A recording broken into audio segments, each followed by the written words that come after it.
Sadistic Penguin Studios presents the At the Show podcast with Tom Yumper Garcia. Okay, you people sit tight, hold the fort, and keep the home fires burning. And if we're not back by dawn, call the president. And Tony Tulsa Burt. I don't know this industry jargon, YP, MP, whatever, okay? All I know is that I cannot get a record contract. We cannot get a record contract unless I take these tapes. It's almost time, so grab a drink, get your popcorn ready, and join the film discussion with two guys from Chicago talking movies.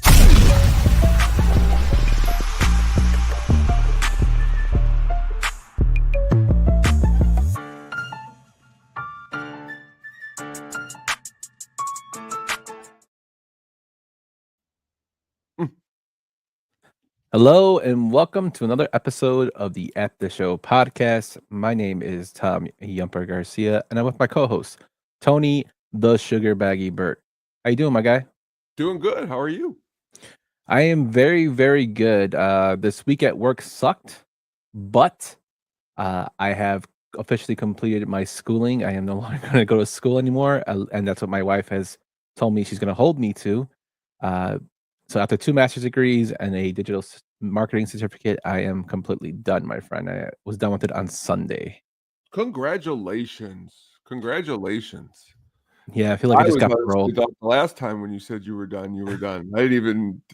This is news to me that you even got more. So look at that. Sneaking my wife told me I couldn't quit school. A little bit. Hey, well, you know what? You got to live a little bit of life. And honestly, a man can only have so many degrees. That is true. But that only being said is that's congratulations on completing what you have. That's not no easy feat. Thank you, my friend. I really appreciate it. How's your week been? Well, it hasn't been as awesome as needing to stop something that sounds like it's been weighing on you, like going to school. Hopefully going to school for me, it's going to be wrapping up here soon. Mm-hmm. It'll be the summertime, and which means more opportunities for myself and for the Sadistic Penguin Studios. So I just want to say thank you, Yumper, for again joining me tonight, because truth be told, I needed this week, and I'm glad you're here for me, buddy. No problem, my friend. No problem. I did miss our show last week. I was going to go to the game, but had some stuff I actually had to take care of, so I wouldn't have been able to make it anyway, even not going to the game. But we are back this week, and we're talking about a cult classic that is turning the ripe old age of 40, my man. But before we get to that, let's get into our first segment, my dude, and let's go into what we've been watching. Let's do it. That's a me. And also, what were you just watching? So what were you watching this week, Tone? I came with a couple comedies this week. Okay, I started watching. I've watched this hundreds of times. Is Election, a really awesome movie by Alexander Payne, coming out in 1999, starring everyone from Matthew Broderick and Reese Witherspoon to the amazing acting Chris Klein. Is also in this film, though he is not the most amazing actor, but we still like him. But Election, though, the directing of this movie, the same director that's gone on to direct such movies that I enjoy, like Sideways. I just really think that he does a good job in this movie. And this is one of my favorite Reese Witherspoon movies, because I think she plays against her usual character type. And they get some really good dark comedy going in this movie that I enjoy a lot. I like that. I don't say I like, but it's funny that Matthew Broderick gets stung by a bee, like on his eye. He falls for like his friend's wife and tries to like leave his wife, and it all just backfires in his face. Meanwhile, there's a school election going on. There's a lot of mirroring to like things that are going on in our current culture, but it's definitely awesome and a fun, dark comedy. Have you ever seen Election? Yes, I remember this movie a long time ago. Very, very dark comedy. It was kind of funny when I first saw it, seeing Ferris Bueller play the role that Matthew Broderick does. Well, that's what makes it so funny, because he's so in Ferris Bueller, he's like the coolest guy in the world. in this, he's the direct opposite. He's the least coolest guy in the world, which it's kind of sad, but it's funny. Yeah, good pick, man. Really, good film. Thank you. And second up here is Throw Mama from the Train, another black comedy. I am a fan of dark black comedies, and I remember hearing about this movie when I was probably too young to watch the movie, but just hearing that title, Throw Mama from the Train. And what's so funny is that, like, I ended up like seeing it, I think young, but like every time like my mom would do something to bother me or something, I would be like, "You're acting like Throw Mama from the Train." But I just said that, like I didn't know the character's name in the movie. And it's funny because tonight we're going to be going deeper into some of Anne Ramsey's work, of course, as you know. But Throw Mama from the Train is such a great comedy that she does such a great job. And what I find awesome is that when you think about it, Danny DeVito directs this movie, and for him to have to direct, Anne Ramsey, Billy Crystal, Kim Greist, it's actually pretty awesome. Um, you know, Academy Award for Supporting Actress nomination was there for the film, but just a really funny comedy. And I think Danny DeVito also, I like his character Owen in this movie because he doesn't really, again, you watch him as Penguin. You watch him as Owen. You watch him even in Matilda, which I don't even like. But you watch him in that and you say to yourself, wow, or Hoffa. You can go all over. And DeVito's actually a really good actor. And Throw Mama from the Train is definitely no exception to being a great comedy. Wait, you don't like Matilda? I could say that from the fact is like I like it, but I've never actually sat and been like my sisters watched it. Katie loves it. But not from the fact where I'd be like, hey, dude, let me talk to you about Matilda tonight. But I don't hate it. But he has such great one-liners in that film. See, and to be honest, I'm ignorant because I haven't watched that movie or actually sat down for 20, 30 years. So you even saying excellent one-liners, next week, next time we're on the show or whatever, I will definitely have a bit different opinion on it. That's a Garcia Brothers classic. Me and my brother always quote Danny DeVito in that video, especially with the when he tells his son when he's choking, he goes, "To your food, you're an animal." just little stuff like that. But Throw Mama from the Train is a hilarious film, another dark comedy. Anne Ramsey is so awesome, and I think she was nominated for an Oscar for that film. Yeah, she was. Danny DeVito is also, the mama's boy, but secretly wants to kill his mom.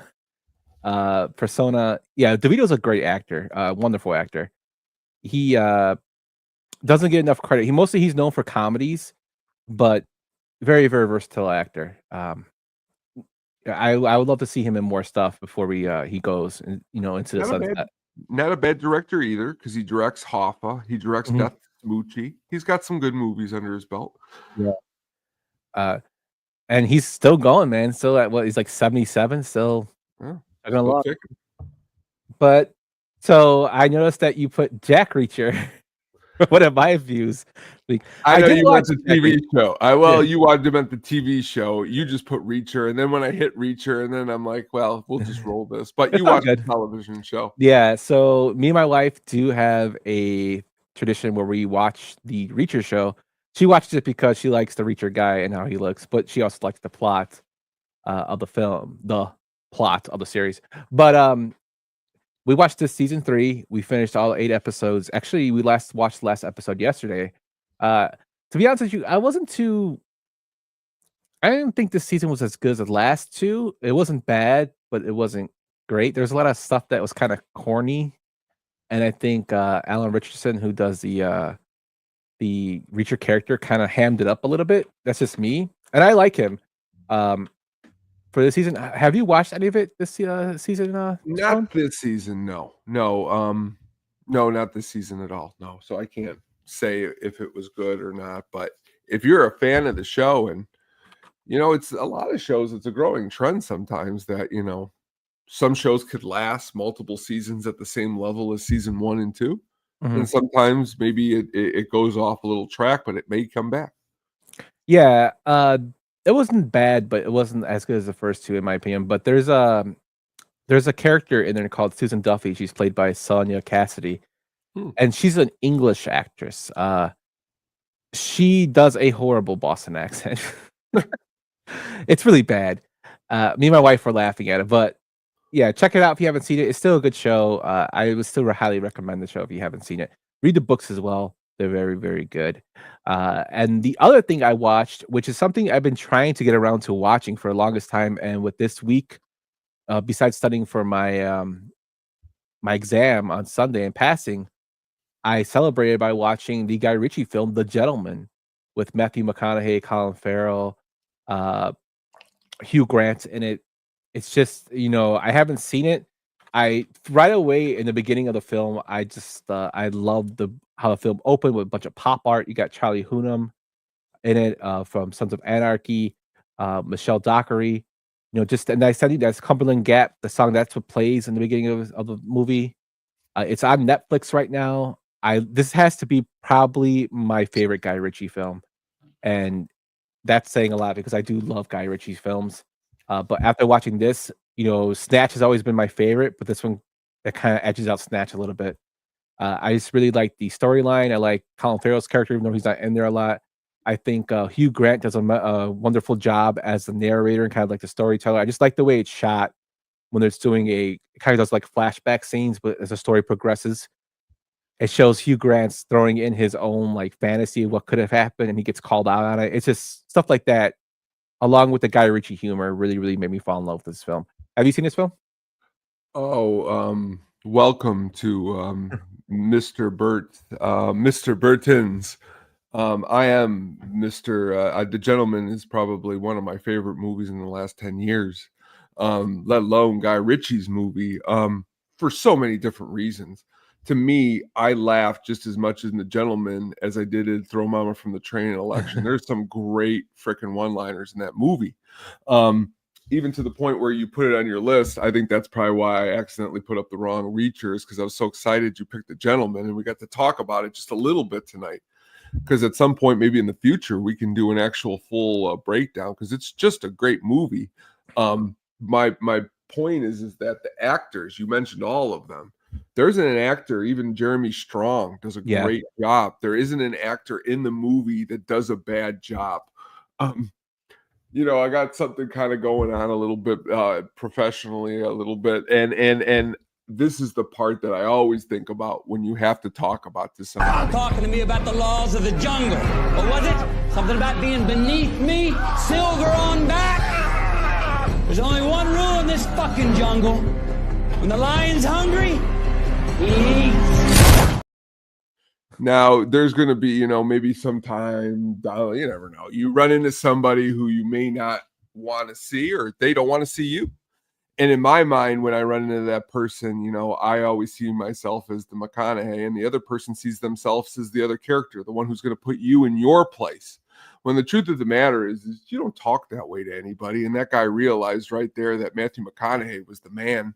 And honestly, I think about just the camera. I was watching that scene, and even earlier, me and Katie, we left the restaurant when we were eating, and I just put on the first 2 seconds, and Katie already knew it was The Gentleman, because this was the last movie we saw before the movie theater shut down. So in my mind, this is the last movie I'll always remember before the pandemic. And as you stated, some of these acting in this movie is just so great. Yeah, great performances by all around. Really, really, really good fleshed out story. Yeah. Like, I'm a big fan of the story that unravels itself, but it has to be done in such a good way that it keeps you interested. Like, perfect example would be The Usual Suspects. Kevin Spacey's, verbal Kent telling that story. Now, Usual Suspects is on a whole different level, but I think this film does a great job and does its best, effort to match that kind of rhythm in terms of storytelling. And it's a really, really fun ride. Like, I really enjoyed all of it. It's one of those films that I was like, I actually was wondering what was going to happen to Mickey, the main character, which is Matthew McConaughey's character. Like, is he going to die? Is it, I don't want to give too much away because I want people to actually see it, but it was like so much stuff going in. I'm like, damn, like what? So it just gave me so many turns, but it came out really good in the end. Like, how I liked how it didn't have a stupid ending. It wrapped up all the ends, the loose ends, but it did it in such a good way that I was happy with it. One of my Probably one of my favorite scenes is after what I showed you, I think it is, and it's like Jeremy Strong and Matthew McConaughey are out by the like the dock or whatever, Yeah. and he's like, "Oh, like Jeremy Strong's doing his usual shtick or whatever," and McConaughey's like, "Yeah, let me show you something over here," and then all of a sudden Jeremy Strong like changes his whole entire like demeanor or whatever, and like that's the whole entire movie. I think Hugh Grant really is the bow that ties the movie together, because I don't see this performance in Hugh Grant when I'm watching 9 Months in the 90s with Tom Arnold. You know what I mean? But Hugh Grant's actually a really good actor. I've seen him recently in that Heretic, that new movie. It's new scary movie, but he's does good work, and Colin Farrell too. That role, that scene when they're in that restaurant, and the way he is talking and the way it all is. I mean, you brought up Snatch. To me, Snatch is like Reservoir Dogs to this is being Pulp Fiction. It's more fleshed out, it's more mature. But And he throws a little, homage to Snatch with him wearing a tracksuit, and then his guys are in a tracksuit. But this film, I like the performances are so great. It's just, even not Colin Farrell's character, but what's his name? Dry Eye. Yeah, His character is hilarious too, and he's supposed to be the antagonist of the film, they say, but he's just like, the stuff he says is funny, his interactions is funny, the wife and Rosalind is funny. It's like really, really well fleshed out, and I know they have a series now on it that was, I believe, made this year. That's on last year. It's called The Gentleman. It's a UK series, and it's actually a spinoff of this, with somebody taking over, somebody moving into a home that is one of his refinery, his spots. So that actually something I might check out, and it's Guy Ritchie produced. Back to Hugh Grant though, he actually filmed his part in 5 days, from what I was reading, and he had so much dialogue that he actually created a cheat sheet with his script. So when he went to go shoot, he would have it. Somebody broke into his car and stole his stuff, including his cheat sheet and script. And he had to go in, basically perform it the way he did. And he did masterfully but he shot that in 5 days. That's crazy. Yeah, he has so much dialogue. He does a great, like you said, I mean, as you brought up, like their characters that are in the movie are fleshed out so well. I mean, the script is, like one of Guy Ritchie's best. You know what I mean? That is definitely, a good thing. And Henry Golding, as you said, is Dry Eye. Definitely that scene I played with with the Matthew McConaughey. He makes that scene just as much as McConaughey does, because he tries to bait him there at the beginning. He's like, you're going to give you the money. And he's like, pretty much like, yeah, that's not what I'm worth. But you need both characters to make a scene work. And it's all over the movie. And Richie wrote it. So I had a feeling he did, because it looks like he produced it. He wrote it. He came up with the story. Charlie Hunnam does a good job too. There's nobody who doesn't. Let's put it that way. Yeah, it's excellently acted. If the opening scenes don't pull you in, just even from the opening credits, like I don't know what to tell you. Like that's what pulled me in, was just the opening credits and scene. I loved everything. I thought it was visually shot very well. So if you have a chance, check out The Gentleman. It's actually on Netflix right now. You can watch it. Very, very worth it. Seeing. That's what we watched this week. Let us know what you watched over at the show pod on the X, Twitter, or whatever, or on Facebook at Pigwood Studios, or you can just leave it in the comments here on the YouTube comments, my man.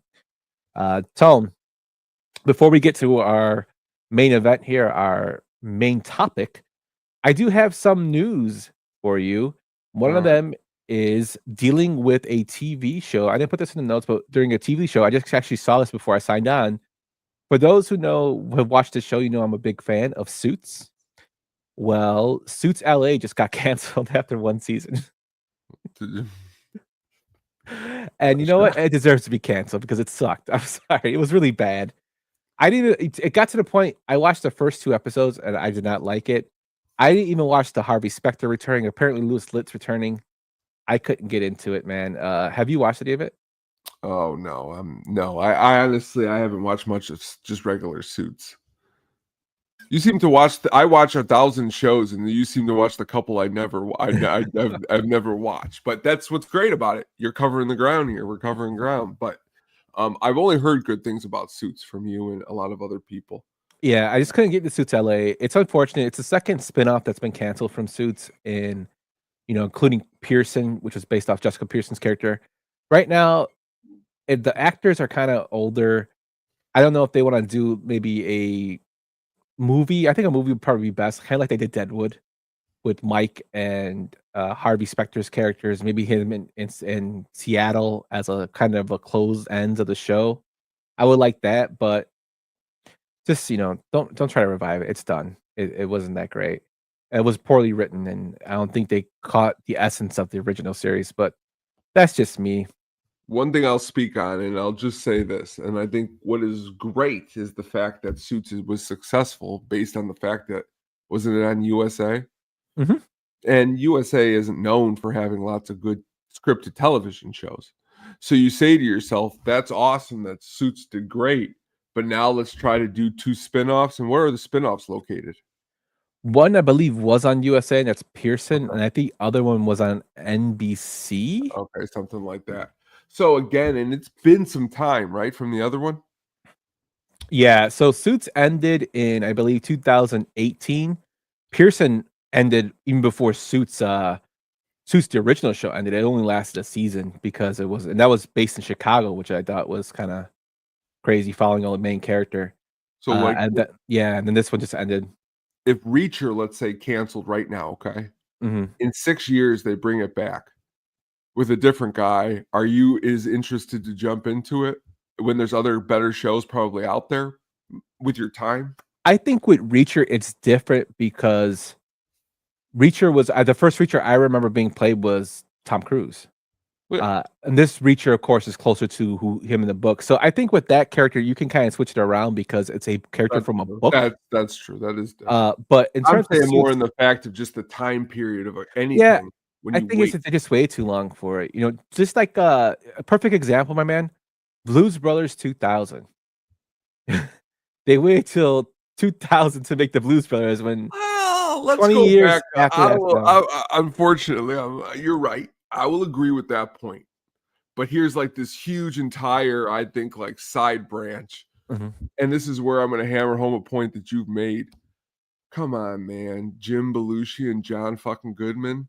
I was there when that movie was released. John So Goodman. the fact is that this movie had no business being made with those two guys and Aykroyd was in there too to begin with. Yeah, but Jim Belushi wasn't in Blues Brothers 2000. Yeah, but he generally was a part in the background with all this shit. He was So Zeke. the problem is that the movie was so fucking stupid that they should have rode with Jim. Instead, they rode it with Dan and Connor, which is great. I love John Goodman. I could talk about that all day long, but it was stupid. Like, you could have put that movie out in 1990, and with those same people, it would have been stupid. 83, you need Belushi. This would have been a few times that Yeah. I would say to have Jim Belushi in the film.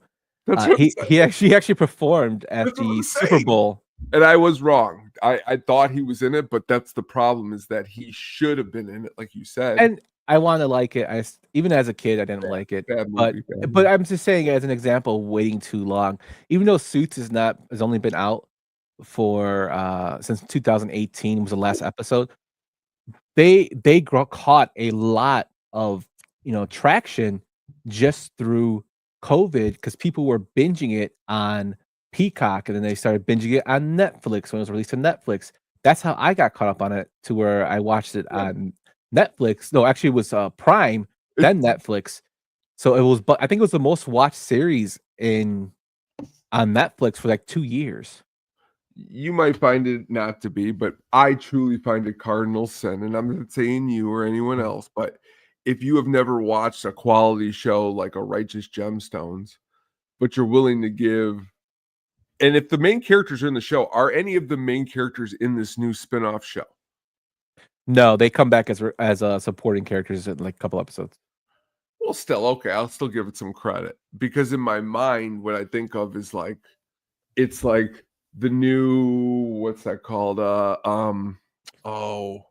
Fresh Prince of Bel-Air, where you get new people in there, but it has no really anyone from the old one to have a connection. Where at least you're telling me I could see I could be excited to watch the show if I like Suits because you're telling me at least some of the characters make some appearances that could make it exciting. Not main characters, that's okay. You need new characters to make it fresh, but Yeah, I just think the writing wasn't that great. That's what it was. That's what killed it. Real quick, what made the original? What made it the best for you? The show. I think what made it was that character arcs really, really built. I think my love for that show. Rick Kaufman's character, Louis Litt, you hate him in the beginning, and he's probably my favorite character throughout the whole show. Just his arc of, and he's like a ambiguous character, so he's not good, or he's mostly good, but he's also does a lot of bad shit, and it's mostly like he can't get it out of his own way. His character, they had a really the first 7 seasons is basically the story of Mike, which is the supporting character to Gabriel Mock, Patrick Adams, his character. It's mostly through his eyes. Like the story's about him mostly because he's a person that basically has a photographic memory. He didn't go to law school, didn't even go to finish college, and he basically like talked his way into becoming a fake lawyer. And Harvey's basically knows he's a fake lawyer just to piss off his boss. And Harvey basically thinking he's untouchable, brings him in. And the whole point, like the first few seasons, are trying to make sure he doesn't get caught, while him becoming this great, business mind, but also fighting against his own morals because he wants to help people, and the kind of money they're making is from corporations, which is corporate law. There's a lot of scumbags in corporate law, so stuff like that. Trying way to concept. Then you have all those side stuff in there. That's what made me like that show.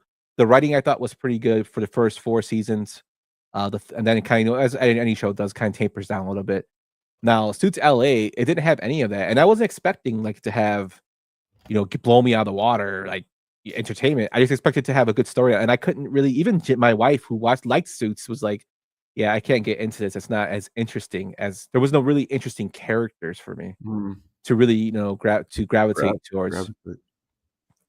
So that kind of killed my my love for that particular show. Okay. But we do have other news. If you were living under a rock, you probably didn't hear that we have a new pope. He was announced yesterday with the white smoke. He is a Chicago native, and people are really excited about that. His name is Robert Francis Prevost, and I guess he's going to be known as Pope Leo the 14th. And it came out first that he was a Cubs fan, and the Cubs put out on their marquee that he's the Pope's a Cubs fan, and I saw all this Cubs merch for the Pope. And then it came out that he's actually a Sox fan and attended the Sox World Series in 2005. There's pictures of him there, I guess. Here's a image of him, presenting himself to his conjugates. As you can see, he is Chicago made. He has a Bears little hoodie, a big old cross with the Chicago White Sox. Even though his thing says Chicago. But he has a Sox hat, and he's got an old style right there. Somebody's drinking an old style, listening to him with a burger on his side. Nice. Yeah. But it's kind of cool to hear that the Chicago has now. Chicago is the only city to have a pope and a president. He was the best guy around. What about the people he murdered? What murder? But it's pretty cool, Tom. It is. It's awesome. I guess to be fair, I'm going to make a little bit of a side joke. I guess I can say I'm from Chicago. And you'd be like, "You're not from Chicago, Tony. You live in Northwest Indiana." And I'd say, we're from Dalton, me and the Pope. So wouldn't I also be, if he's from Chicago, your boy over here is from Chicago too. And so I guess there's Richard Roper and some other cool people. So isn't Roper from Chicago? I thought he grew up in Oakland. Dalton, because then he made a post this week, which I thought was awesome. It said, "I guess I'm now the second most popular person from Dalton," and it was Pope is ahead of him now. Oh, well, good for him. Yeah. I had this conversation too, and people were like, "Oh, you're not from Chicago." my thing is this: if I'm talking to somebody from Illinois, well, I'm born and raised in Chicago. I was born in Chicago and raised in Chicago. But if I'm from somewhere else, like say a suburb like Burbank or LaGrange, and I go and I tell somebody, that it's not from Illinois, it's from say New York, and I'm like, hey, yeah, I'm from Burbank. They'll be like, California? No, Illinois. No, you fucking say I'm from Chicago because that's the only place people know that's close. So I don't really care, whatever. It says he was born in Chicago. I'm looking at his Wikipedia right now. He was born in Chicago, Illinois. Well, of course of course Wikipedia said that. He said he was born in Dalton. Like he said it.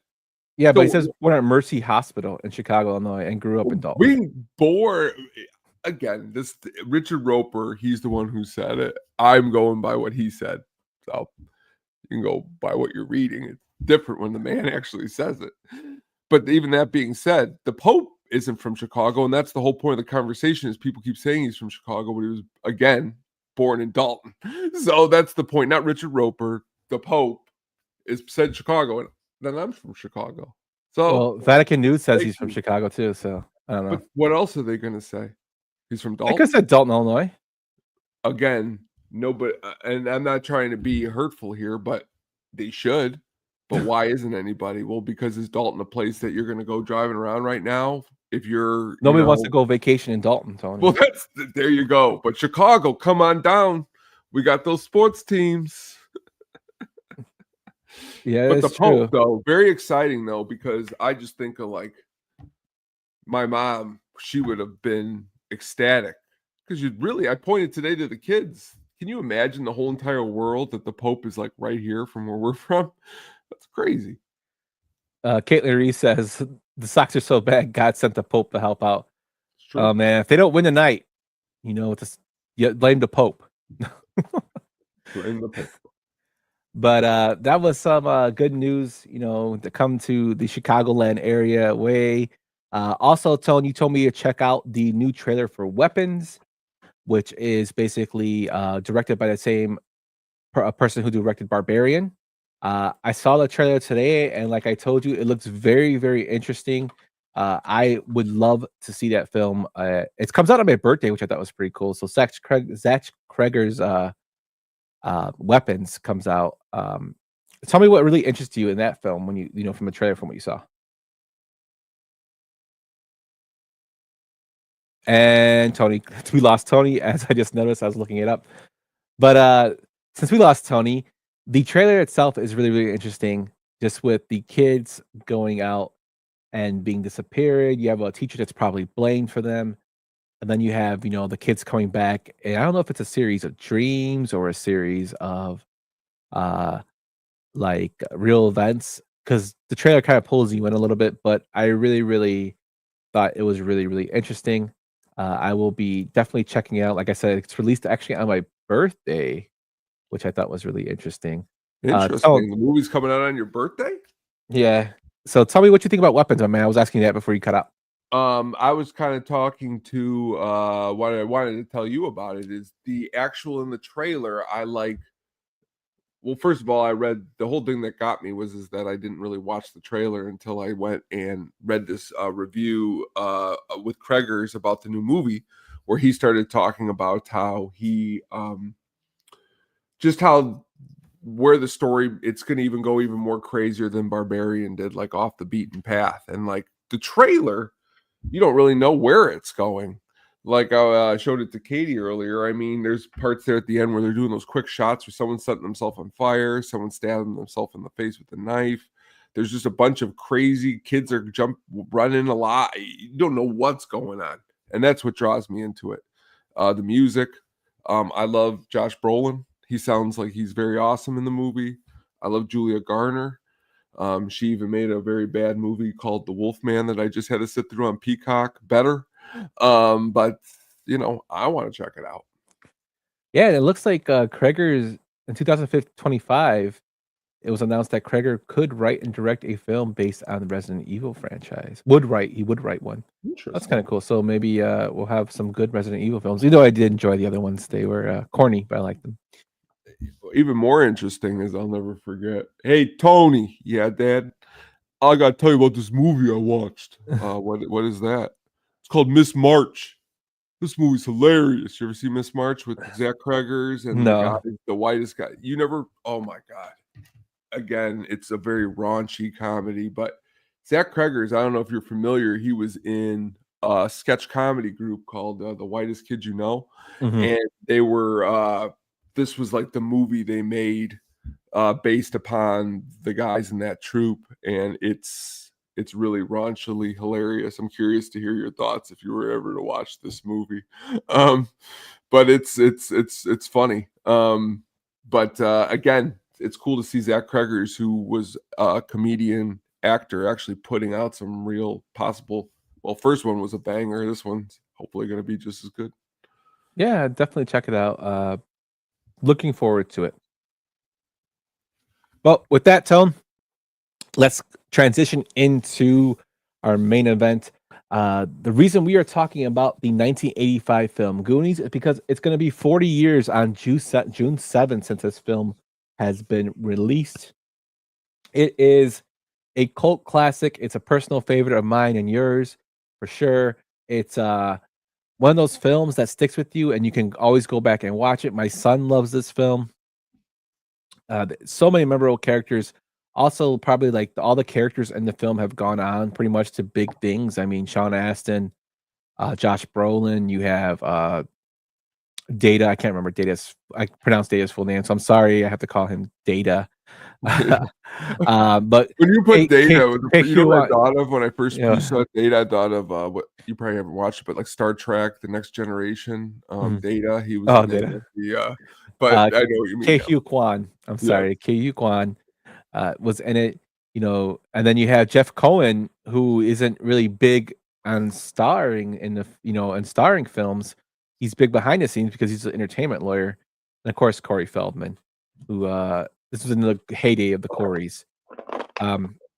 Great film that we decided to just do a deep dive in today and go back into our deep dives. Tone, when was the first time you saw this movie? Again, this we're talking like Stand By Me, all the classics of the 80s, right around that same time. I would say 88, 89. This is honestly one that was a lot of, it was a favorite, I think, from pretty much everyone I met from the same age group. Never ever met anybody who ever really dogged this movie at all. If anyone had ever said anything negative about it, it was only me. And it was only because, let's just say I like Stand By Me more. But that's stupid to say that this movie just isn't as good just because I like one movie more. And I realized that as I got older. But it's a great movie. Yeah, totally a great movie. I was introduced to this film by my mom. We watched it. She had the VHS. We watched it, me and my brother, and it's become one of our favorites that we continue to watch even to this day. So as a 40-year-old man, I still watch the Goonies. And I know the quote is always said. One of our friends of the show, Zoe, always says the line "Goonies never die," which I always crack up on. Sometimes he'll just text me that when he's saying something about something that we liked as kids or something. He'll text me, "Will say Goonies never die," which I always laugh about. But so many memorable scenes in this film, and I'm really really happy to do this deep dive, man. That's cool. I'm very excited. Cool. Let's get into it with our part in the development of this story.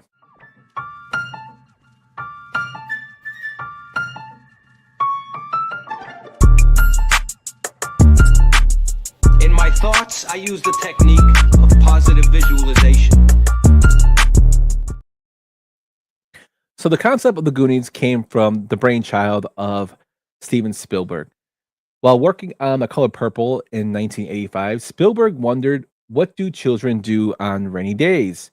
One would wonder, why would Steven Spielberg be thinking about this? But I thought that when I was reading this, but it's Steven Spielberg, and he said, what adventures might they dream of? Maybe he was just bored making the Color Purple. But this concept sparked a question that he wanted to be answered. He didn't hand the idea to director Richard Donner and screenwriter Chris Columbus, who you might know from the Home Alone series. He's also done Harry Potter. And they began developing a full story for this. Spielberg officially is credited with the story, and Columbus is fresh off writing Gremlins. They penned the screenplay. So his idea evolved into an original adventure about a group of neighborhood misfits trying to save their homes from foreclosure. As anybody who lived through the recession, this kind of hits home a little bit, and it kind of hits home, in the 80s, Reagan economics was kind of going on as well. So he tried to keep it more towards, the times of what's going on, as well as try to appeal to the everyday child. Columbus expanded Spielberg's seed idea into a tale of kids discovering an old pirate chest, treasure map, and embarking on a treasure hunt to save their Goondocks community, which I always thought was hilarious when they put this into Goondocks tone. Along the way, they find colorful villains, the criminal Fratelli family and the legend of the One-Eye Willie pirate ship, blending like childlike fantasy into a booby-trapped action set pieces. This came into kind of like a Indiana-style treasure hunting film with kids. This is Young Indiana Jones before Young Indiana Jones, which I always loved that fact that you had Spielberg who invents the Goonies, and then you also had, George Lucas with Indiana Jones. Like those were their two things, besides Star Wars, of course, for Lucas, but they kind of like fed off each other and they had the same mind for things, which I always thought was kind of cool when it came to films. They pitched the story to Ambien and Warner Brothers Pictures. Of course, they were backed by Spielberg's company, Amblin. The Goonies was pitched, and with him as a producer, as a major selling point, of course, Spielberg was already a big name then. E.T., Jaws, he's doing The Color Purple, which was nominated for Oscars. The project quickly secured a deal at Warner Brothers, which agreed to finance and distribute it. In fact, it was greenlit with a hefty $19 million budget, largely because of the high-profile talent involved, Spielberg and Donner's reputations as director. At the time, an original kids' adventure of this scale was a risky bet, but Spielberg's clout gave the studio confidence. So basically, the studio was going off its clout.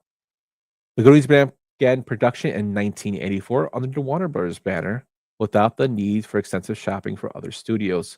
So there was no real story to who was going to reject this. They basically took it on right away because of Spielberg.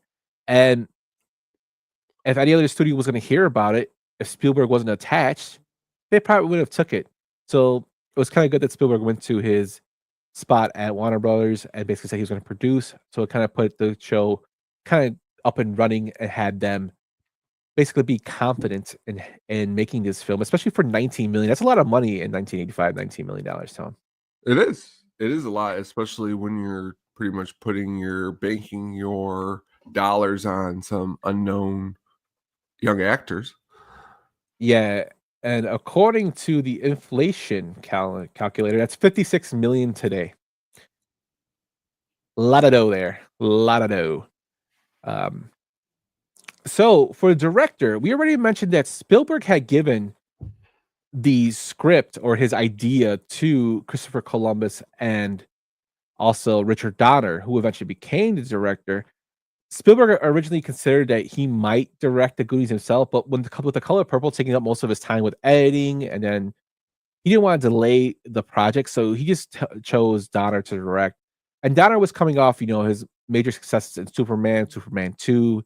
He directed The Omen as well, which made him a reliable choice for this big budget film, and it kind of gave a little confidence and ease to the studio, because even though Spielberg wasn't directing, they had somebody they were confident could make a good film and not waste their money.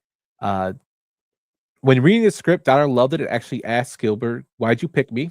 Why aren't you directing it?" And Spielberg replied, "I can't because I'm doing another one. I picked you because you're a big kid as I am, or maybe bigger."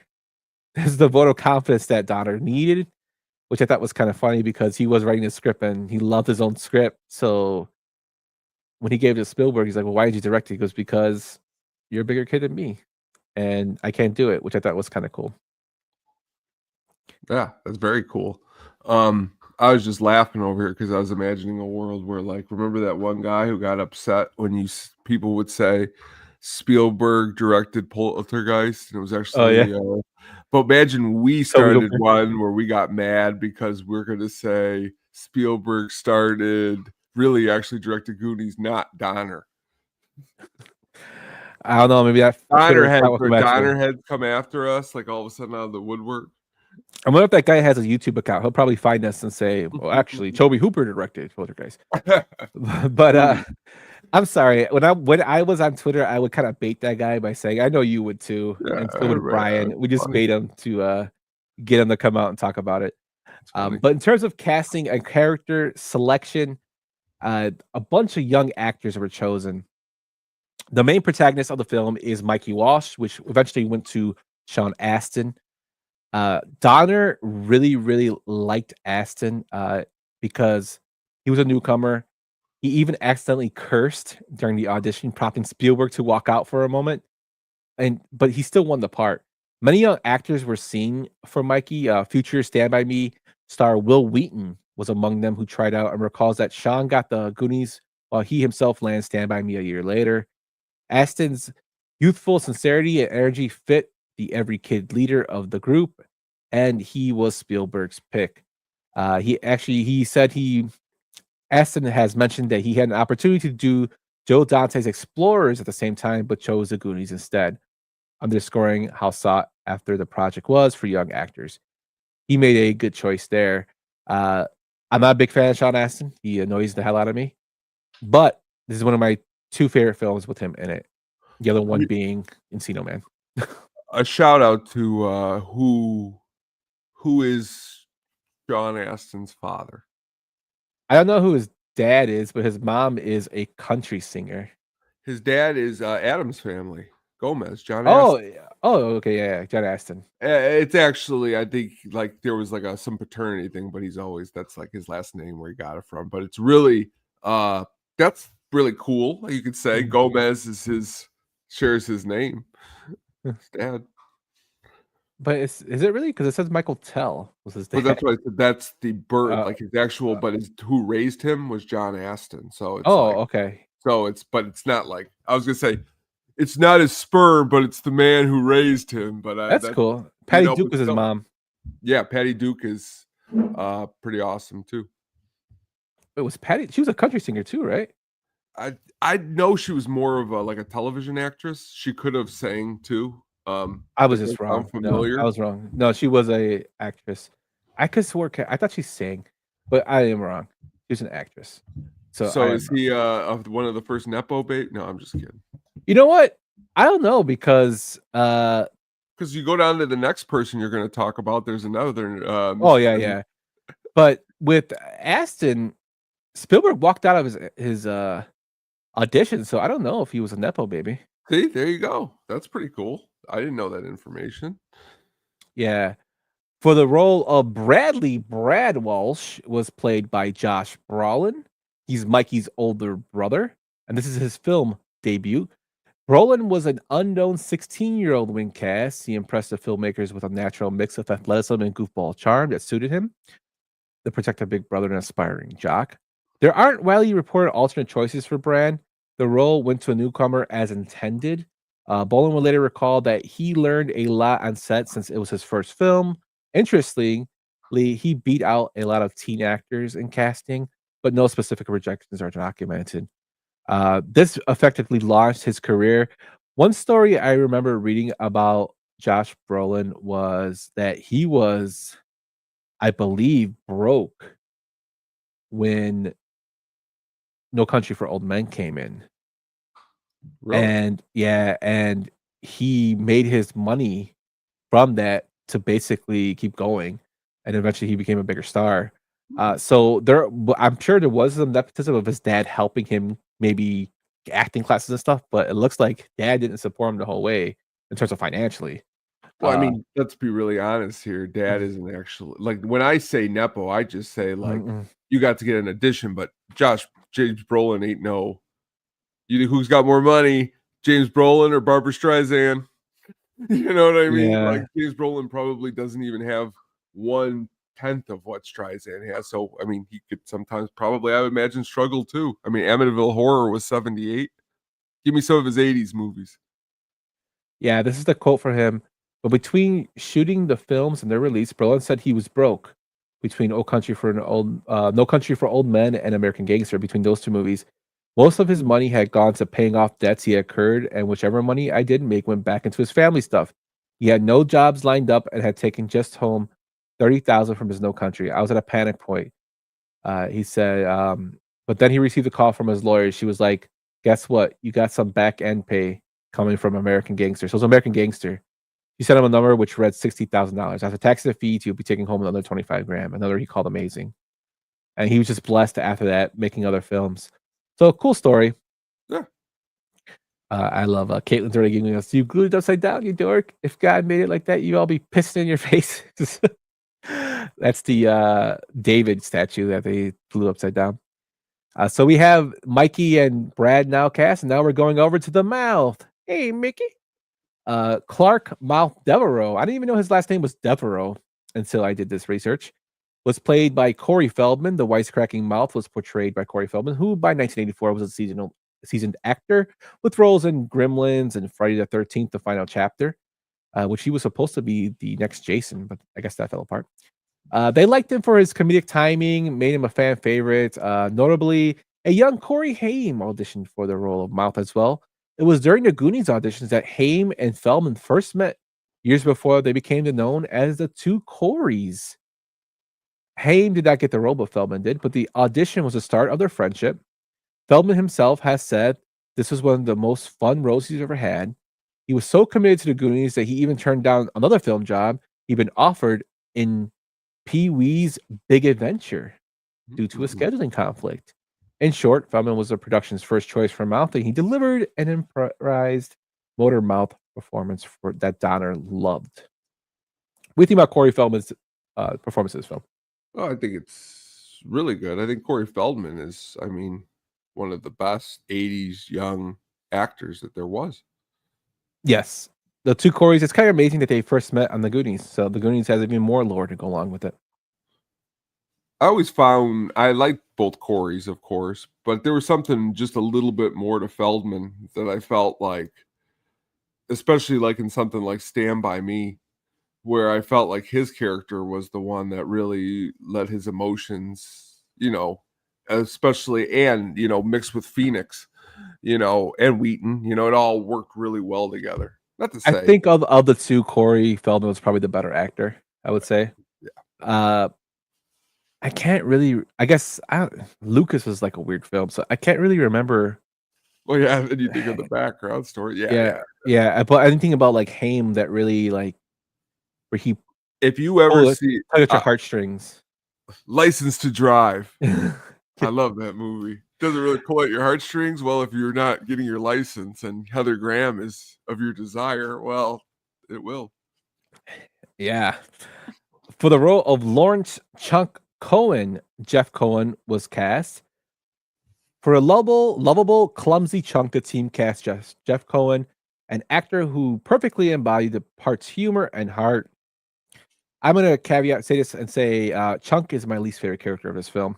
I know he's a lot of people's favorites, but he annoys the shit out of me. I don't know why. Cohen has relatively inexperienced, but his audition, including the now famous Truffle Shuffle dance, had everybody laughing their ass off. In fact, director Donner was so amused by Cohen that during one crying scene when Chuck confesses to the Fratellis, you can hear Donner laughing off camera at Jeff's performance. So that's something to listen into if you want to hear an Easter egg. Cohen was dedicated. He actually came to set with a case of chicken pox, afraid that admitting he was sick might get him replaced.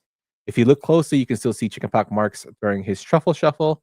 No other actor is known to have been offered or turned down the role of Chunk. Jeff Cohen was Chunk as far as Donner was concerned. Great choice. And now, fun fact is, Cohen's actually an entertainment lawyer and even represents his boy Ken Hugh Kwan, who plays Data. Which I think is kind of cool. Very cool.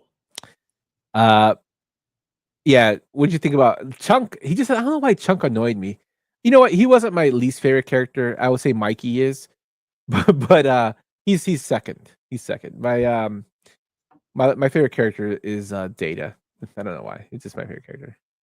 You don't always bother. This is gonna be really stupid. What I'm gonna say. You don't always really bothered me is like they called him Chunk, but really, when you look at like a lot of people, he wasn't as big as like they were making him out to be in the movie. To be fair, there are wrestlers who are in 100 times worse shape than Chunk was when he pulled up even in the Truffle Shuffle. But I get it; he's young, so they're being funny.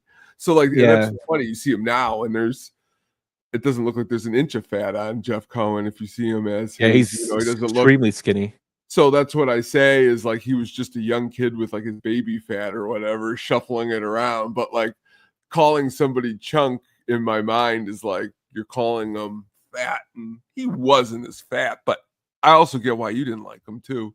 He would probably also be in my bottom half of the characters. I didn't relate to that character. Yeah, I think he has some good scenes, like funny scenes in it, which we'll get to. But I don't know, he just wasn't one of my favorite characters of the film. Even as a kid, I didn't really. He's my mother's favorite. I think my brother likes him a lot, but I didn't like Chunk. Well, that's why, like, you're as a kid for me, like this movie, Stand By Me. Your goal is to find the characters who maybe you could relate to like the movie even more. He just wasn't one of them, but. Feldman always was really easy in like Lost Boys and Stand By Me in this. Oh, I could be Feldman. That would be the coolest role to be. Yeah. For the role of Richard Data Wang, Ki Hugh Kwan was cast. He was credited as Jonathan Ki Kwan, the inventive gadget whiz of the group. Kwan was fresh off a big Hollywood debut as Short Round in Spielberg's Indiana Jones and the Temple of Doom, which made him an obvious choice. Spielberg knew Kwan's capabilities in action and comedy. He brought the same exuberance and capabilities and physicality to Data as well. Ziplining into frame, which is probably one of my favorite parts of the film, when he's listening to James Bond as he's going down the zip line and crashes through the door. He didn't have to compete with many people because Spielberg kind of had him pegged for Data. So he kind of had the role from day one. This is probably my favorite character, with Mouth being a close second, just because of Feldman's performance. But what do you think of Data? I thought he was awesome. And if you're looking for just a little more Data character that he kind of plays again, just kind of like it in an episode of Tales from the Crypt, where they sneak into the funeral home. He reminds me a lot of the same character in this movie, and he's another one very cool to relate to, somebody who you can understand in the movie. And again, being a huge fan of my favorite indie is Temple of Doom, it's always cool to connect the dots to these, and I'm a sucker for that. If I like you in this movie, I'll love you in that movie. So like that's what this is with him. Yeah, same. Also, Temple of Doom is my favorite as well. We don't talk about this stuff, people, so I'm not just agreeing with him. No, yeah. I mean, you've heard us too. I mean, if I just say this word right here, Scarface, it's all over. No, I'm just kidding. No, I'm just kidding. For the role of Andrea Carmichael, the role was played by Carrie Green, the cheerleader who joins the Goonies. She was a 17-year-old newcomer. Green's casting is a bit of a Cinderella story. In 1984, she skipped summer camp to attend movie auditions in New York City, which is where Spielberg's teams discovered her. Spielberg was struck by Green's wholesome charm and brought her in to play Andy. This was Green's first film. She shot Summer Rental shortly after.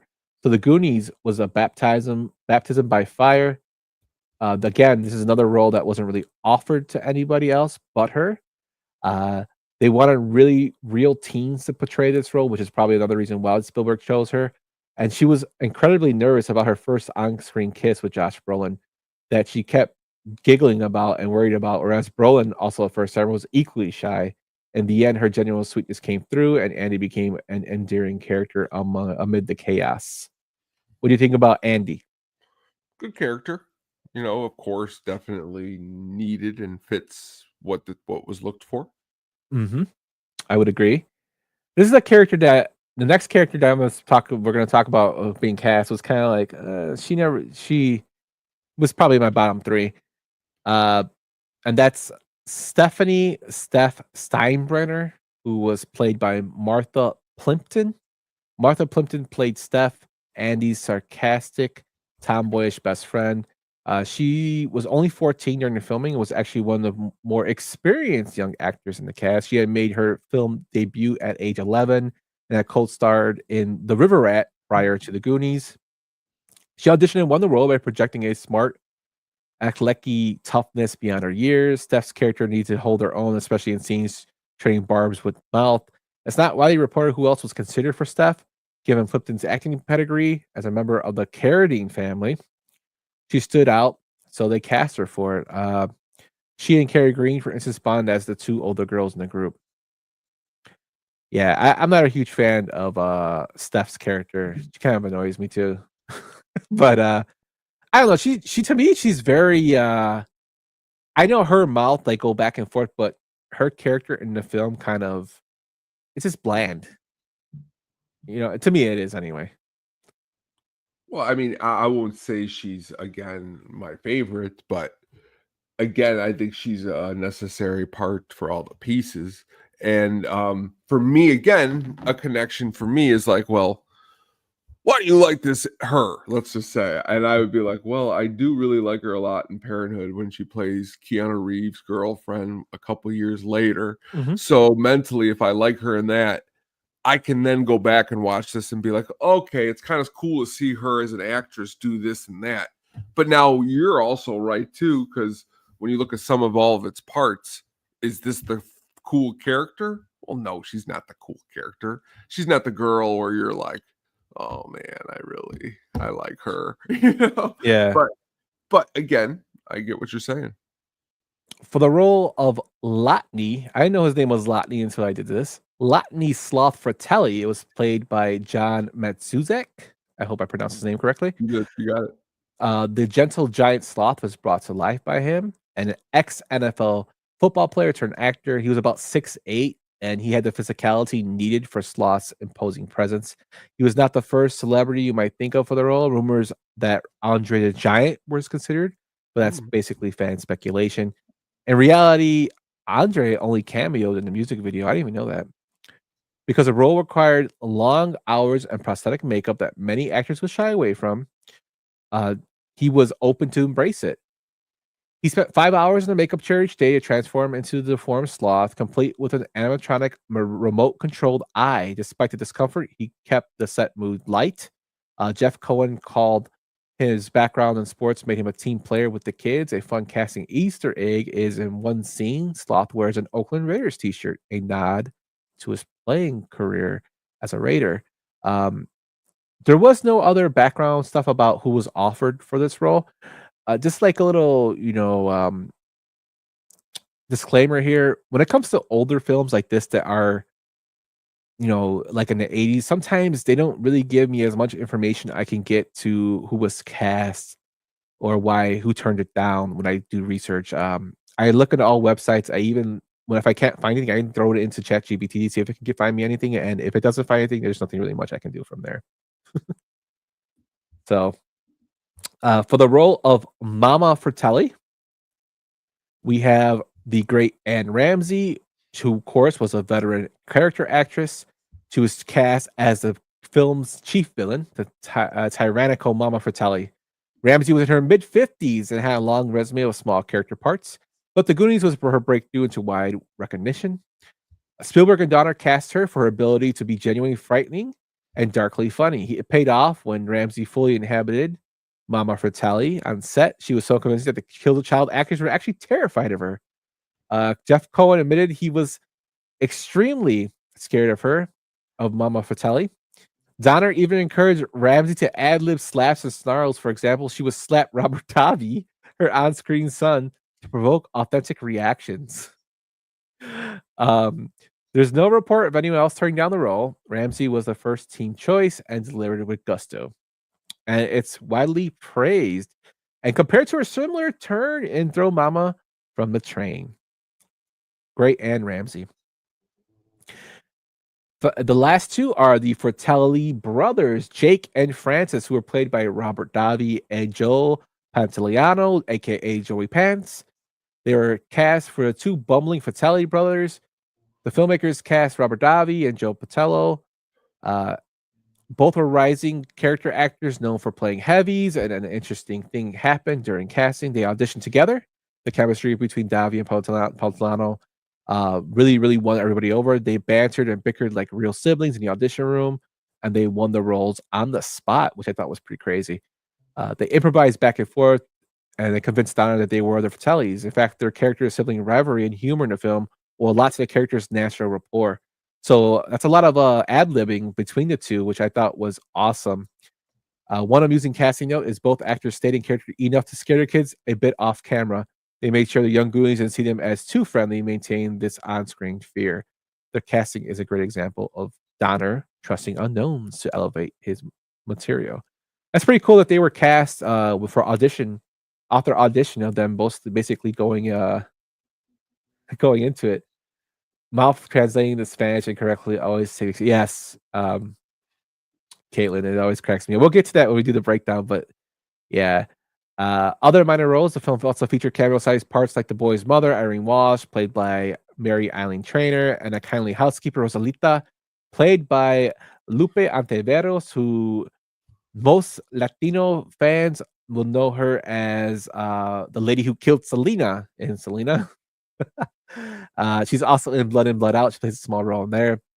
These were cast with character actors known to the Amblin family, which is Spielberg's production company. Trainer, for example, was the wife of Robert Zemeckis and a familiar face in the 80s films. However, these were straightforward casting choices with no notable drama or alternatives. So we did not talk about anybody else. Tone, tell us a little bit about the score, my man. Real quick, before I get into the score, I wanted to say that there were two pretty awesome Joe Pants performances before Goonies. Risky Business, he's really good in, and a music one, before I lead into this, is a movie called Eddie and the Cruisers. Tom Berenger's in there. Really good piece of a movie, but then we got him here, and now we're here to the soundtrack. I honestly, before really doing some research on this, just wasn't really aware of the what's the word I'm looking for, the bangers that were on this soundtrack. There's actually some good bands and artists on the actual soundtrack.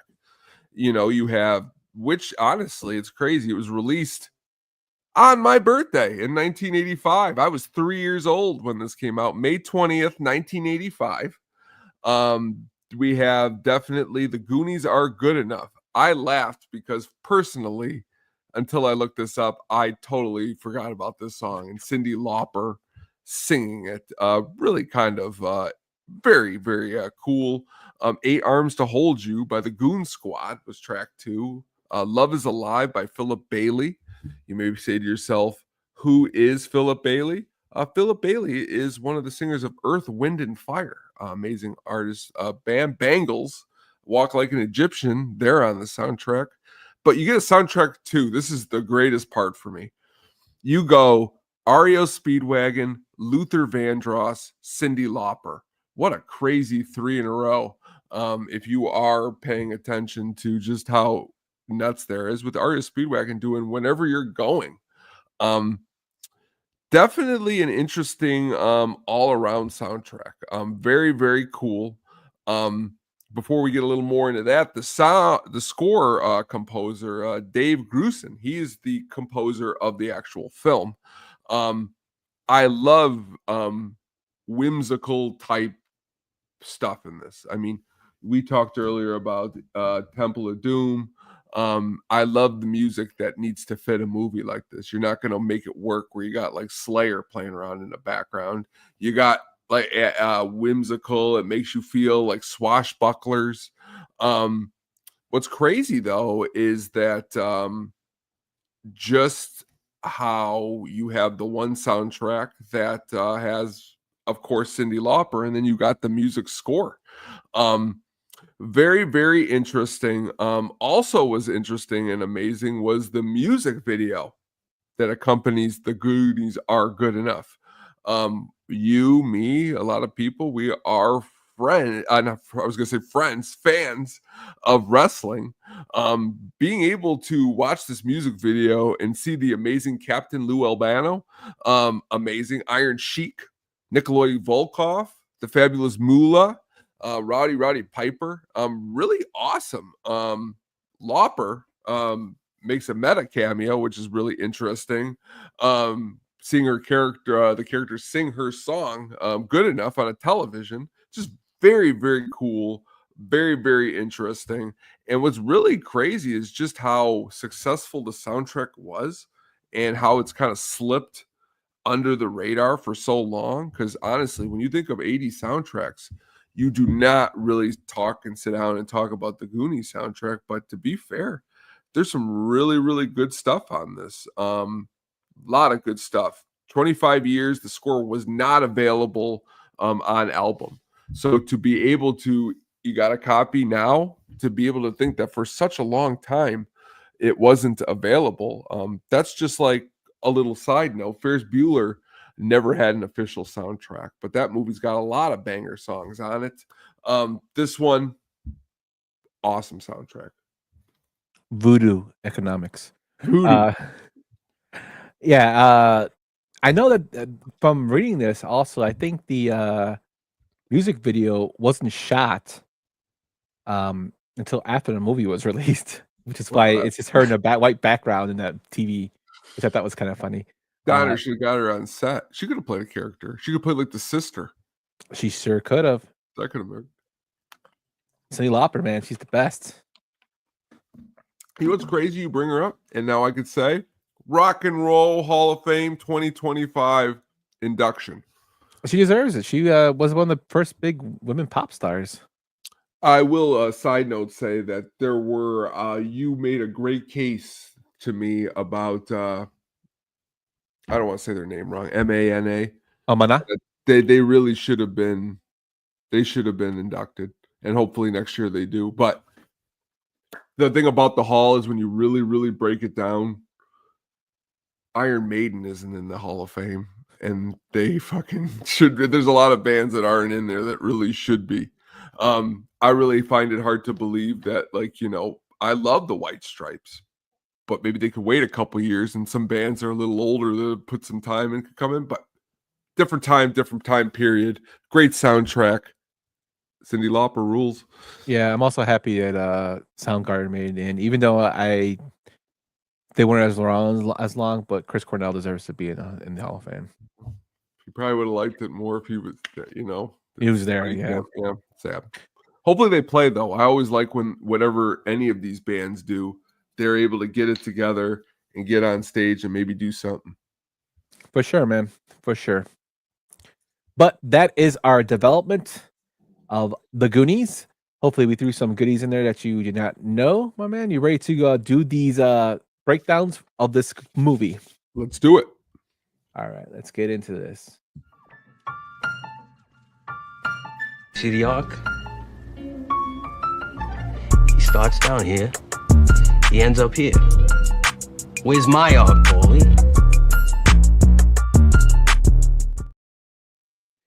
So the film opens with a jailbreak. You see Jake Fratelli basically acting like he has committed, suicide, hanging from a pipe. The guard goes and looks at a note that's on his chest and it says, "You schmuck. You really think I killed myself?" And he basically, I don't know if he headbutts him or what, but the guard flies back. He jumps out of the cell and then apparently runs through the front when there should be a bunch of cops watching him run through, but I guess there weren't. We see his brother Francis pouring gasoline around, and then when Jake jumps into the car, they're getting shot at. An RV Jeep. Francis shoots the gasoline to basically make a circle of fire tone, and he does the famous laugh, which I loved. The jail scenes were filmed at location at the old Clatsop County Jail in Austria, Oregon, a real decommissioned jail now turned into the Oregon Film Museum. In fact, fans can visit the very cells using the opening jailbreak scene. Mama Fratelli had undergone surgery for throat cancer prior to the filming. The operation removed parts of her tongue and jaw, causing the slurred, gravelly voice that became a memorable aspect of the character. So unfortunately, that caused her to have her voice change, but it's what we fell in love with. As they're running away from the cops, they're being chased. This is when we see the introduction of the characters. They drive by Mouth, who's working with his dad as a plumber, He's watching TV. His dad's telling him turn it off, and when he turns it off, you still hear the sirens from the cars being chased because they're chasing the Fratellis, and he starts hitting the box, and the water comes up in his face. You see Data trying to use his pinchers of pearl on the garbage can, but it pulls him to the garbage can, and he basically becomes upside down in the garbage can while the car drives past cars drive past him. We see Steph. I don't know why she's looking for a crab, bobbing for crabs. I don't know what that scene was supposed to represent, but okay. And then we see Chunk, saying, "Oh yeah, a police chase," and he's pushed this up against the glass so hard that the pizza smears and his shake explodes all over him, and he goes, "Ah, shit!" And eventually, they go into a race on the beach, which was crazy, where the mom wins. And then we also see them pass by Rosalita, the cops, and her. She's in the middle of them, and she just screams. It cuts to the kids at home, and basically, Mikey and Brad are at home. They're kind of talking. You could tell there's something going on. We find out that Mikey's parents are losing their house, as well as other people in the area are losing their house due to foreclosure, and they are basically moping around, talking about it, and then we see the introduction of Chunk come, and Mouth, who had just arrived at the house as well, tells him it's Chunk outside, to which they make Chunk do the Truffle Shuffle tone. And here it is. Your life! First, you gotta do the Truffle Shuffle. Come on! Do it! Come on! Do it! Cut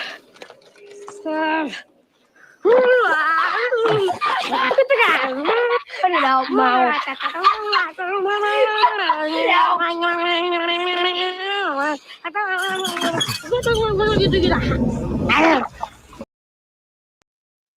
And that part always was funny to me with the Truffle Shuffle. I always thought it was kind of weird that the dad let them set up that little contraction that let the person in the house. So they had to always go and reset it, which is like, okay. There were some weird people that lived in that house. For the most of the scenes shot around Astoria, Oregon, were actual local streets and landmarks. The final stretch of The Getaway, where the Fratellis evaded police, was shot at Cannon Beach, with the famous Haystack Rock visible. The production staged a fake off-road race there, so the Fratellis could vanish into the crowd of dune buggy racers. For the Truffle Shuffle, we already mentioned that Jeff Cohen had been secretly suffering from chickenpox, and you could see that there might be some chickenpox on his belly there while he does the Truffle Shuffle. And the elaborate gate opening mechanisms I just mentioned is a nod to cartoonist Rube Goldberg. In fact, fans have dubbed it Rube G Machine. It's truly worked as shown, taking several tries to film correctly. The over-engineering device sets the playful tone, showing the Goonies world is one where even opening gate can be an adventure. I just think it's a hassle to just keep setting that up, but it was cool for the movie. As they're in the house, Chunk and all that. It always cracks me up when Chunk tries to come into the house and Mouth closes the door in front of him. He's like, "You turd!" And then he's like, "Oh, guys, you won't believe what I just saw." And this is like the time Michael Jackson's sister, like the time Michael Jackson came to your house to use the bathroom. And he's like, "No, Michael Jackson did not come to my house to use the bathroom, but his sister did." It's just stupid stuff like, as kids that we would tell these fibs tone to each other. And we see the introduction of Data, who's playing James Bond music using a zip line the zip line is somehow attached to these people's house front door. He goes through it and breaks through the front door, breaking the screen door. They fall over, they knock over Mikey's mom's favorite statue, which is a David statue, and his penis breaks off. They then try to glue it, and that's where Brad says one of his famous lines of, if God made you like this, we all be pissing in our faces, which always cracks me up. I couldn't find a good enough clip to play that, but I really wanted to. They then turn attention to Chunks babbling about the police chase again. He's talking about gunshots, and they're making fun of him again, uh, which always cracks me up. Just to show a bunch of real kid stuff. The statue gag pushed the limits of the PG film in 1985 with its risque humor. Director Richard Donner left it in to get laughs from adults while it sailed over kids' heads. Corey Feldman, who played Mouth, later said he was amazed they got away with a joke in a family movie, which I thought was pretty funny too. So have that little thing in there. When this is going on, they all bring in Irene, Mrs. Walsh. She returns home with an older Hispanic woman named Rosalita, who she's hiring to help pack up the house.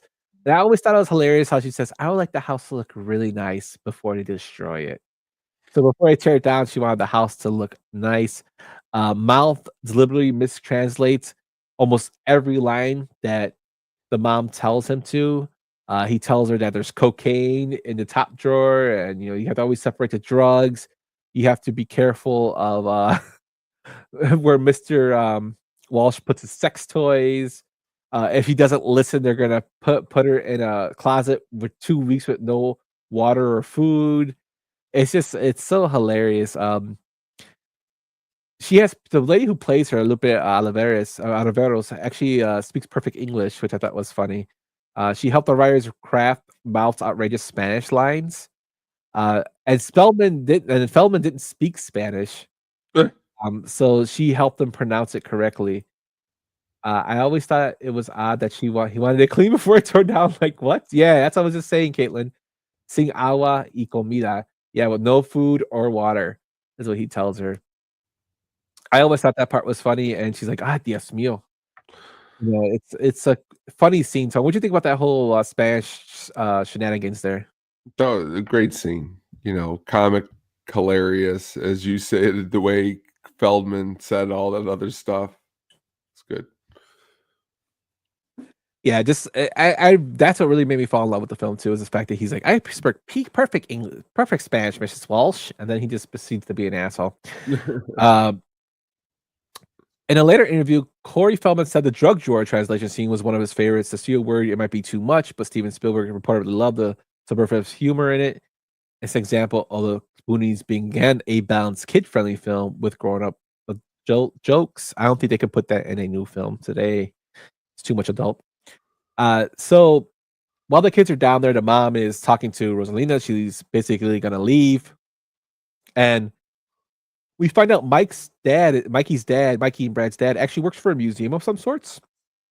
So they head upstairs in the attic to see stuff up there. Maybe there's something up there that could help save their houses from being torn down.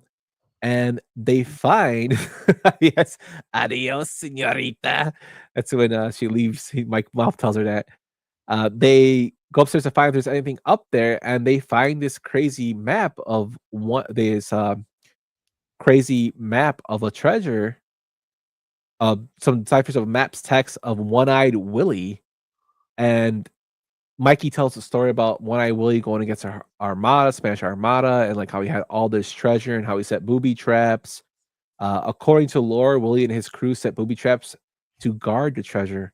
And both Data and Chunk are skeptical, but Mikey kind of like sells it to the point where he gets them to believe. As they dig through piles of old stuff, Chunk uncovers a small old gold coin, and it has some articles about a missing treasure hunter named Chester Copperpot. Hey, you guys, look at it. Hey, you guys ever heard of this guy? Look, Chester Copperpot. Look, it says, Chester Copperpot, missing while in pursuit of local legend. Reclusive scavenger claims I have the key to One-Eyed Willie. Wow, do you guys realize what we could do? Nobody ever found nothing, you guys. I mean, why do you think this map would be up here in this attic when it could be in some safety deposit box somewhere, right? So that one thing of finding Chester Copperpot's little article there and the little key kind of booster curiosity that maybe something could be going on, Tone, to the point that they have a little plan they're gonna carry out in the next scene. But the main prop used in the film was painstakingly hand drawn and aged using coffee and even real blood. Ooh. He thought the production designer J. Michael Riva thought the initial map looked too new, so in his hotel room, he stained it with coffee and his own blood, which is kind of fucking weird, to give it a more weathered pirate authentic look. Talk about dedication there. Actor Sean Astin was allowed to keep the treasure map as a souvenir after a filming wrap. However, years later, his mom, actress Patty Duke, found the old parchment and among his things, not recognizing its significance, and threw it out, thinking it was just a scrap old piece of paper. Wow. He has laminated that original one of the piece kind of movie history and was accidentally lost to the garbage. Great job, Patty Duke. What the hell? I wonder how many other people's famous stuff was just thrown out when their mom didn't realize it. Tossed out with the trash. Yeah, so now the kids are talking and they're like, we gotta go try to see where this treasure map leads to. We have a key of some sort. We know about Chester Copperpot. So they decided to try to leave, but Mike's mom, before leaving to the grocery store where Rosalita told him that he can't go out, and there's kind of jokes made that she kind of over babies Mikey a little bit. And Brad, being the older brother, has to take care of him because he tells her, why don't you just put him in a plastic bubble? And she's like, I don't want to hear any of that talk. If something happens to him, you're in deep shit. And so basically the kids, they jump on Brad while he's working out with I don't even know what that thing's called. It's on that stretchy thingy. You know what it's called? It's like, I don't know the exact name of it, but it's like the old school, like, bicep builder. Like you just have like the things, and it's hilarious you bring that up because until watching this movie, I'd forgot all about those. They used to be big in the 80s. Yeah, they say his expanding chest exercise cord, I guess. I did a description of this. Chunk sits on him, which I thought was pretty funny. So Chunk is sitting on him. They grab that cord that he's stretching and they basically tie him around a chair. Then as they leave, they take off the air of the little caps of his tires on his bike, which I don't know if that would actually make the air release because I thought you had to push on it, to get the air release. But you do apparently that deflates. And while they're running away, Mikey says, "Don't do that." That he spent the whole summer mowing lawns to get that bike. So we see that the mom comes home as the kids make their way to the treasure, and Brad's forced to go look for them. He finds his bike destroyed with the tires flat, and he ends up stealing a little girl's bike, which I thought was like, yeah, let me just steal this little girl's bike, which would probably take more effort to ride than anything. The boys basically go around the neighborhood. They're going down the coastline of Astoria. Following the map's clues, Mikey guides them along back roads and muddy trails. Eventually, they reach a scenic lookout over an ocean at Cauldron Point. During this time, too, they see, 3 stones. He pulls up the key and he finds out that that's where the 3 stones lead in the key that match the key, so they're at the right spot. Brad is trying to find them, and he sees Andy with her boyfriend and Steph in the back seat, and apparently her boyfriend is a pervert trying to look up her skirt, and Steph is just laughing in the background, which I'm like, aren't you her friend? Like, so that's another reason why I don't understand that character. But he eventually sees Brad on a little bike and grabs him by handle and basically tries to commit attempted murder by driving with him and then letting him go off a cliff, which he thought was hilarious. But I mean, he just basically tried to kill somebody. What'd you think about that part, Tone? When you say it like that, it's a little sketchy. Yeah, extremely. So the boys decide to go inside the building. First, they look around and they go inside the building to see what's in there, because like, isn't there a summer place and it's fall? It should be open, is what Chunk says. They go inside and they meet the Fratellis, which happen to be in there, and we see the first interaction with Mama Fratelli, and she asks the boys, what do they want? What do you want? lots of water. 4 waters. Is that all? No. I want the Villa Scallopini. I want a Fettuccine Alfredo. A bottle of fettuccine in 1981. The only thing we serve is tongue.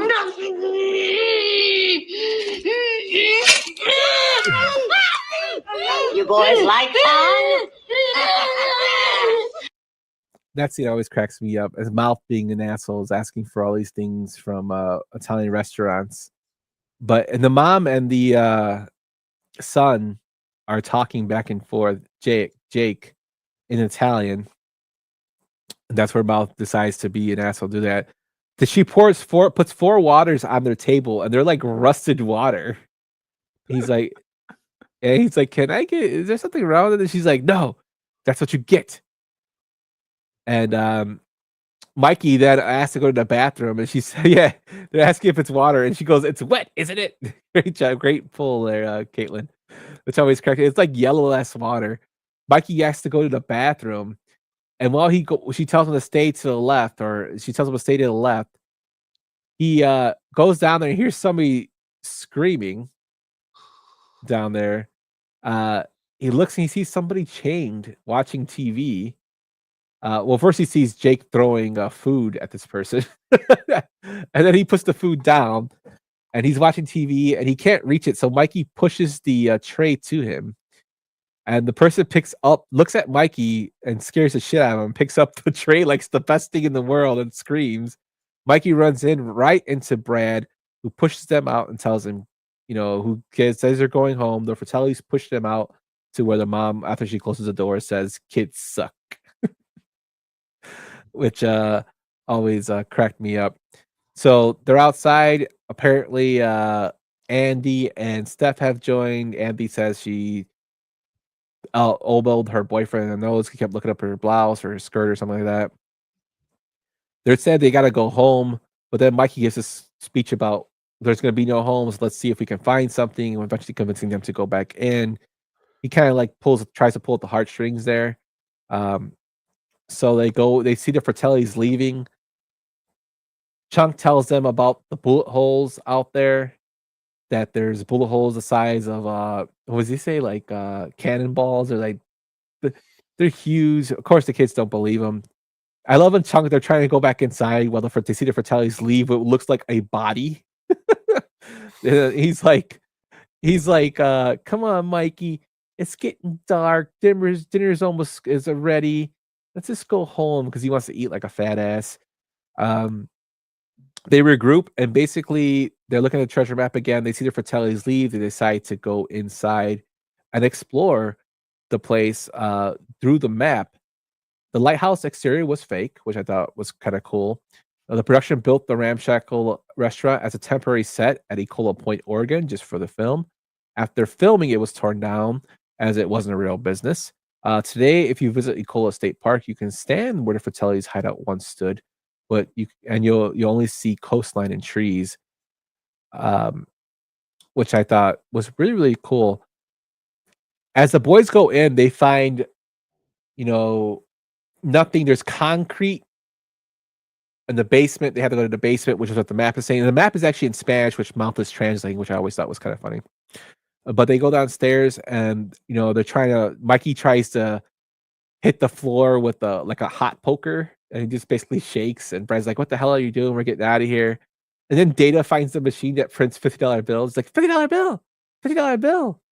And they find out that it was basically, I guess, from what we can piece together, Tone, it was kind of a like a counterfeiting job going on there of some sort, that the feds were involved in, and they're printing fake $50 bills that were, basically got them arrested or shot in the general, because we find out that somebody was killed while they're looking more. And Chunk is like, oh, let's leave. Before he leaves, he goes, I smell ice cream. And they got chocolate eruption. And they got apple. And they got grape. They got grape and super duper chocolate eruption and what?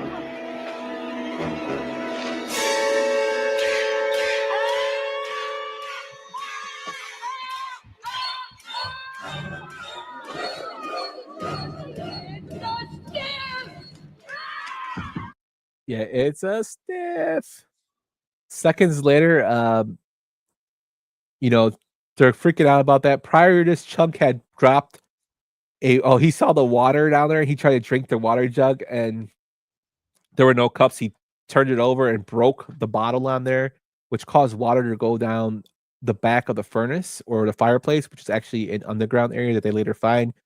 While Chunk is screaming about this, they hear the Fratellis come back and they realize they can actually go into the back by the furnace and go down. Now, this is a funny part because Chunk gets locked in with the stiff to hide while the others go down into the hiding spot. He didn't have time to go down there while they're under the floorboards. And the Fratellis come in.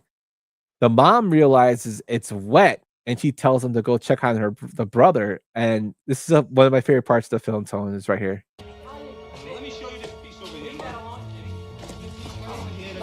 I don't want to touch that. I worked 2 hours on that. You worked what? Shut up! Somebody's been here. The cooler's broken. Go check your brother. Well, it could have been a tremor, man. I'll show you a tremor. I'm gonna go check the brother. You better not have broken those chains again. I'm not going back to the zoo for another session. That part cracks me up, and you can see Joey Pants like holding his laughter in from when she smacks the shit out of him. He's like, "I'll go check my brother, ma." I always crack me up. Does that part crack you up as much as it does me, Tone? Oh yeah, that's I mean, just the interaction between all of them. I mean, going back to when you said just how them two were able to get the role together, and then you add in, Ann Ramsey, and you got yourself a real great trio of hilarity. Yeah, it always cracks me up. The kids, as the Fratellis leave again to go take another body out, after they check the chains of his brother, was who they mentioned. Chunk tries to go downstairs into the floorboards with the other kids, but they tell him no, go find the police. And Chunk is running. This next scene is Chunk running into the woods. He's saying, I like the dark. I like the dark. But as he runs through bushes, he says, I hate nature. I hate nature. And then he runs in front of a car and says, stop. I'm just a kid. And he goes, I don't know if you know this, but the Fratellis. And he finds out that Robert Davi, aka Jake Fratelli, is the person driving the car. And he starts singing in Italian opera. And Francis grabs Chunk and puts him into the car. During this time, the kids are on the ground. They find Chester Copperpot's body, which has an old candle. They have a Lou Gehrig baseball card, which I'm pretty sure was worth money that they could have sold for some money. They find out he died. He has dynamite and candles, which they think he has all candles, which is a major thing going forward. But the Fratellis eventually grab Chunk and they say, hey kid, spill your guts, we want to hear everything about you. And they got chocolate. Hey kid, I want you to spill your guts. Tell us everything. Everything. Okay, I'll talk. In 3rd grade, I cheated on my history exam. In 4th grade, I stole my Uncle Max's toupee and I glued it on my face when I played Moses in my Hebrew school play. In 5th grade, I knocked my sister Edie down the stairs and I blamed it on the time my mom sent me to a summer camp for fat kids. And then once during lunch, I got nuts and I pigged out and they kicked me out. And my favorite part's when after he says that, Jake says, I'm starting to like this kid, Ma. He's a walking disaster. To which the mama says, I'll hit blend if you don't tell me where your friends are, which is basically she's going to blend his hand in a blender. And that's when he starts telling her about the map and One-Eye Willie, which she seems intrigued, but she doesn't really believe him. Luckily for him at this time, as they're trying to blend his hand, the kids down in the tunnels actually open up a spot with a bunch of bats fly out, and they break through the opening in the fireplace, causing the Fratellis to be suspicious and actually believe Chunk. And Chunk again throws it in their faces. He sees the ice cream that Francis Fratelli was eating and begins to gloat. I told you so. See you guys? You never believed me. I said that they were gonna be buried.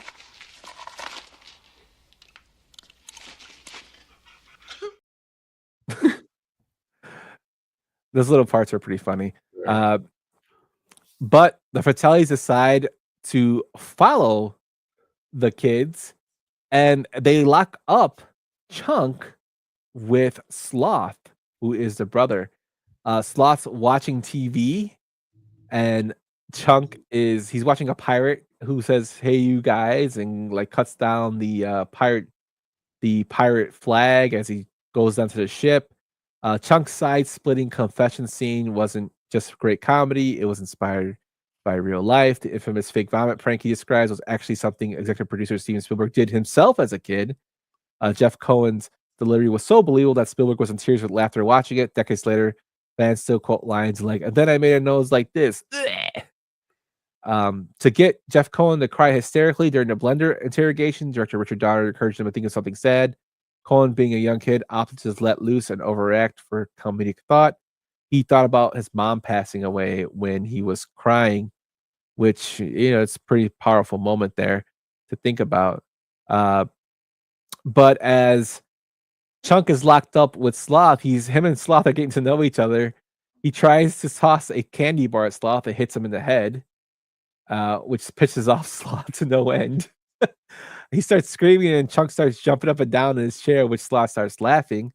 But when Sloth tries to reach the candy bar, he eventually just breaks the chains that they got from the zoo and feeds to Chunk and basically frees him.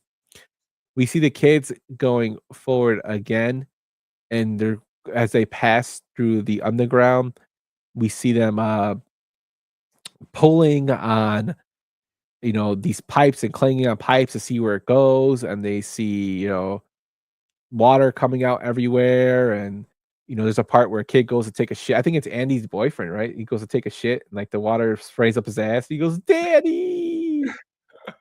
Stuff like that. So they basically cause a lot of ruckus. Chunk and Sloth are then shown in the ice cream tray at the ice cream freezer, which is always one of my favorite parts when Sloth goes. Hey, kid. Oh, I don't have it. Where he goes Rocky Road.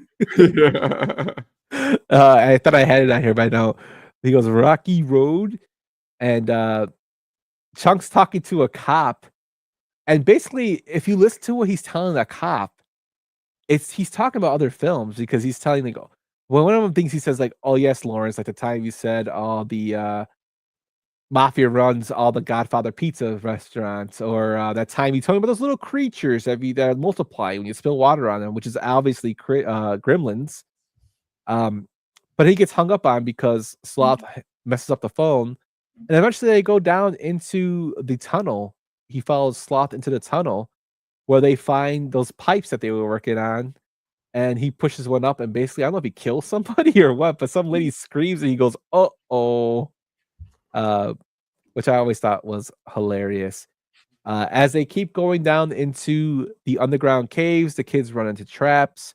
One of them is a carved out rock tunnel that Data almost dies in, but he gets saved by the pinchers of peril, which worked for him that time.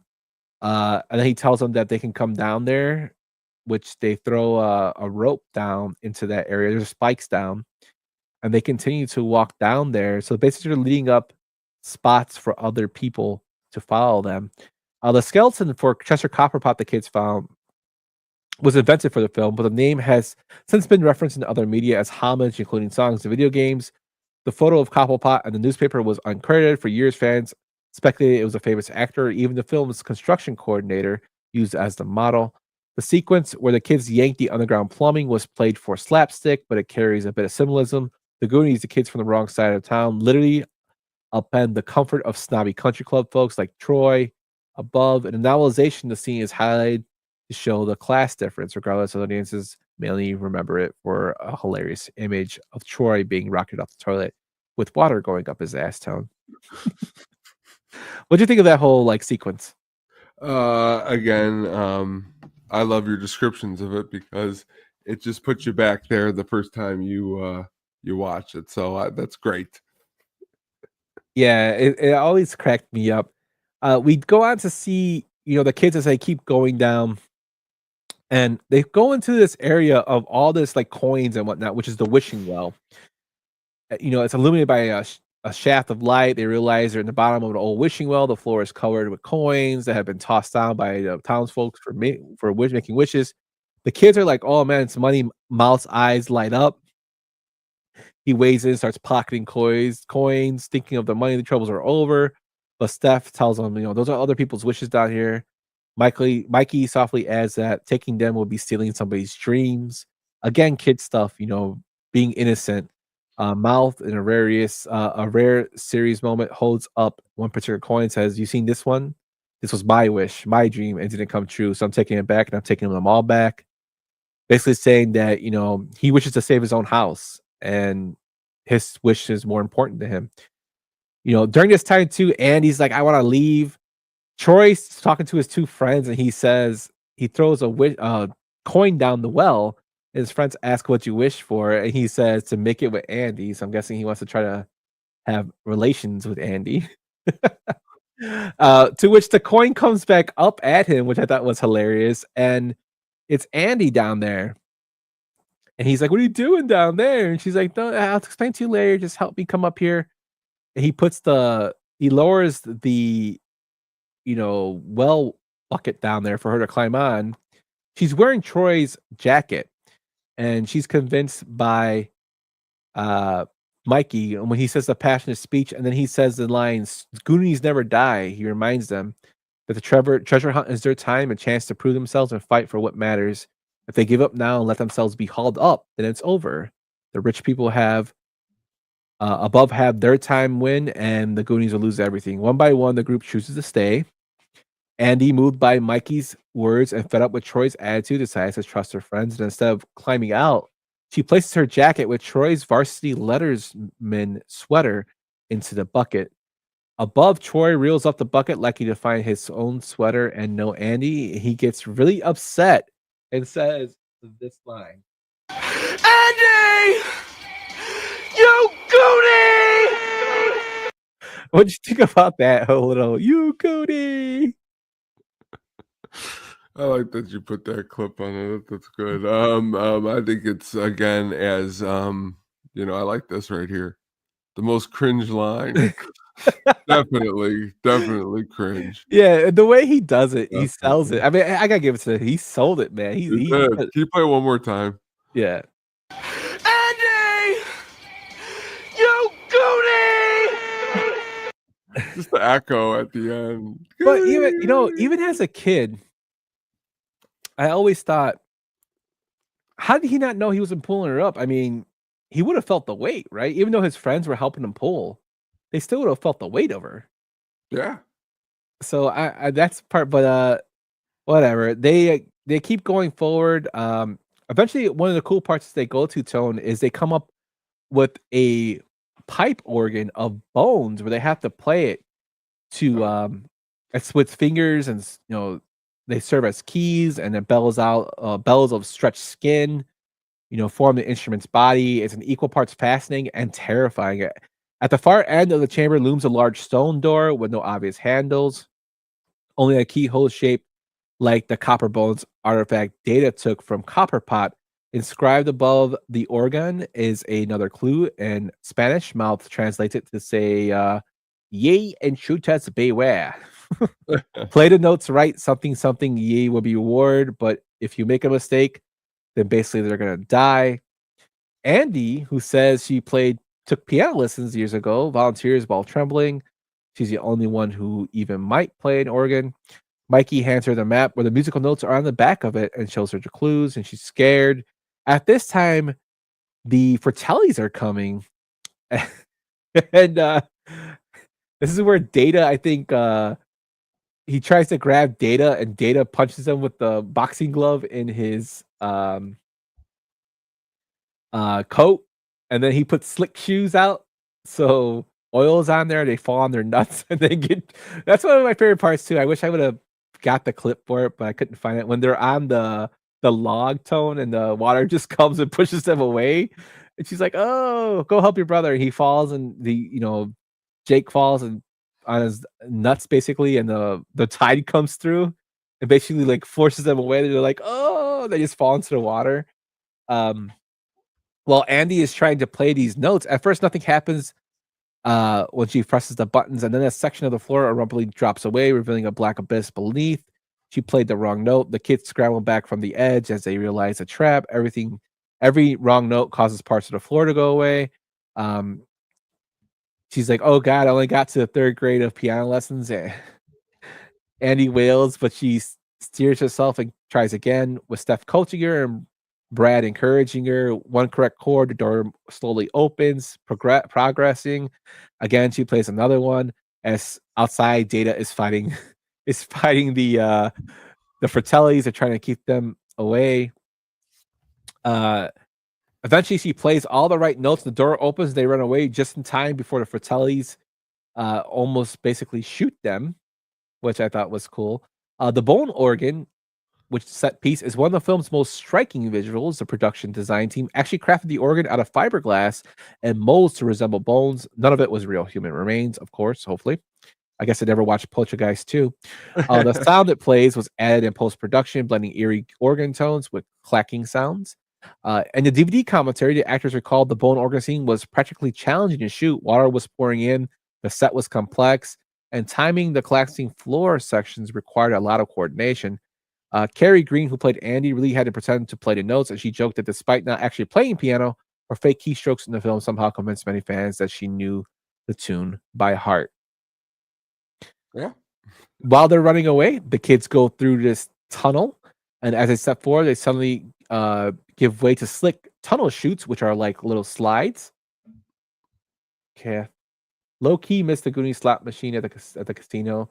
The bonus was picking the skeleton piano. Oh, nice. That's Look cool. into that. So they go down these slides and chutes, and they fall into the water, which they eventually see the pirate ship. Now, if you watched the film, on DVD and whatnot, you would just see them go into the pirate ship from the these like water slides and the chutes. But Tone, there is a deleted scene of them fighting an octopus, and if you listen to them at the end of the film when they're telling the police what happened, or the newscast and the news people what happened, they tell them about an octopus they fought, which everybody also automatically thought they were lying. But we're going to show you that part of the octo attack. So unfortunately, if you're listening to us on the audio version of this, check us out on the visual version of this at the YouTube of Sadistic Penguin Studios for the clip. But I'm gonna play a quick 30-second clip of it with a little music in the background, as it didn't play any sound. But check this out, Tom.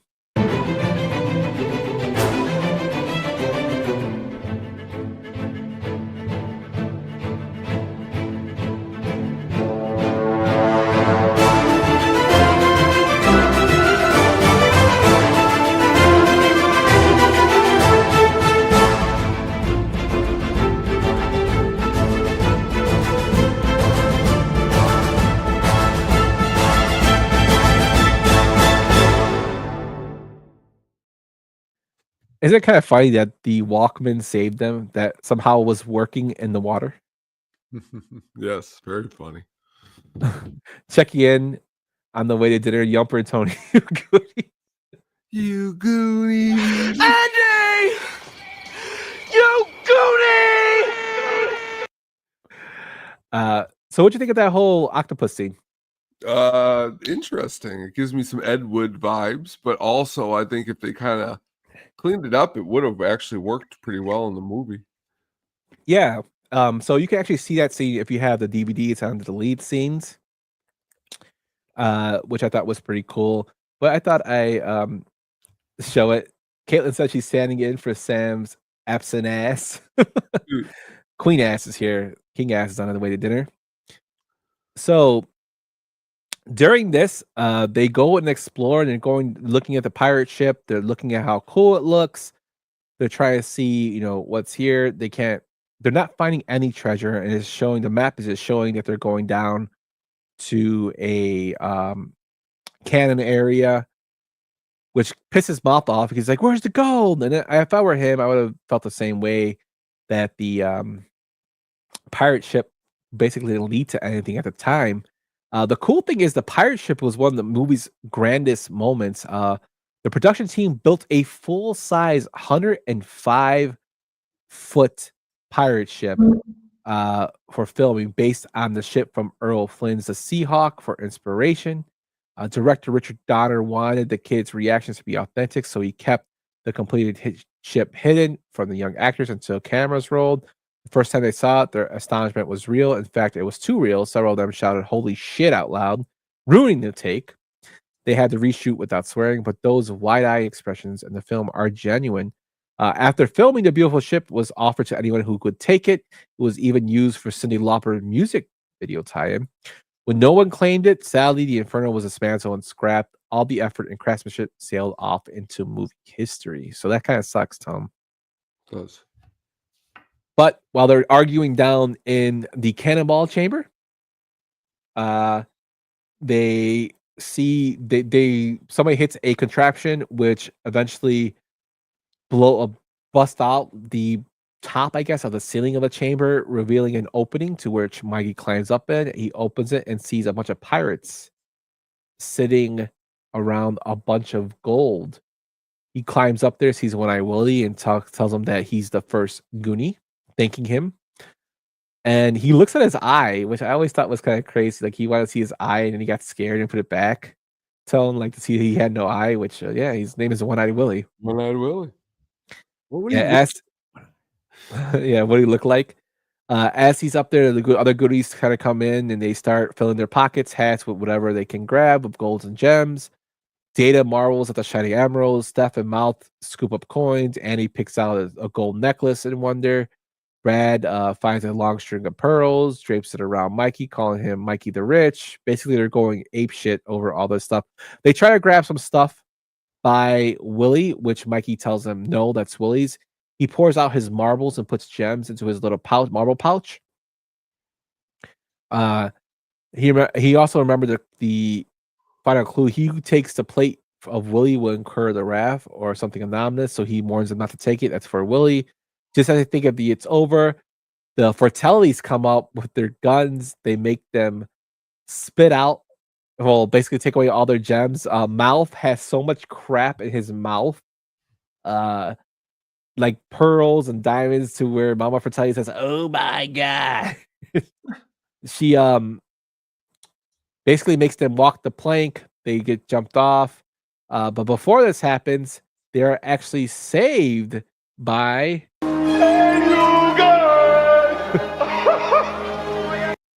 and that's where Chunk and Sloth come down, as reenacting the scene from the film where he cuts down the pirate flag as he goes down onto the ship. He basically saves them. The kids run away. Chunk fights his brothers, where they try to play jump rope and then try to tie him up, to which is he knocks them out. My brother still talks about this all the time when he goes, remember that time you wanted to fix your teeth, but Francis spent the money on his hairpiece and his toupee? He's like, I don't wear a hairpiece. And they start fighting, to which Chunk just goes away. The mom tries to baby him, trying to walk him, doing baby talk to him, but Chunk eventually, realizes she dropped him as a kid when she sees him rocking my baby. And when she says fall, he starts freaking out. He drops her into the water. The kids try to light a candle by the opening of a area to see where to get out, but eventually it is a dynamite stick that blows up. Everything starts falling down around them. Sloth heroically comes and lifts up a boulder so they can get through, and tells Chunk to go, who doesn't want him to go.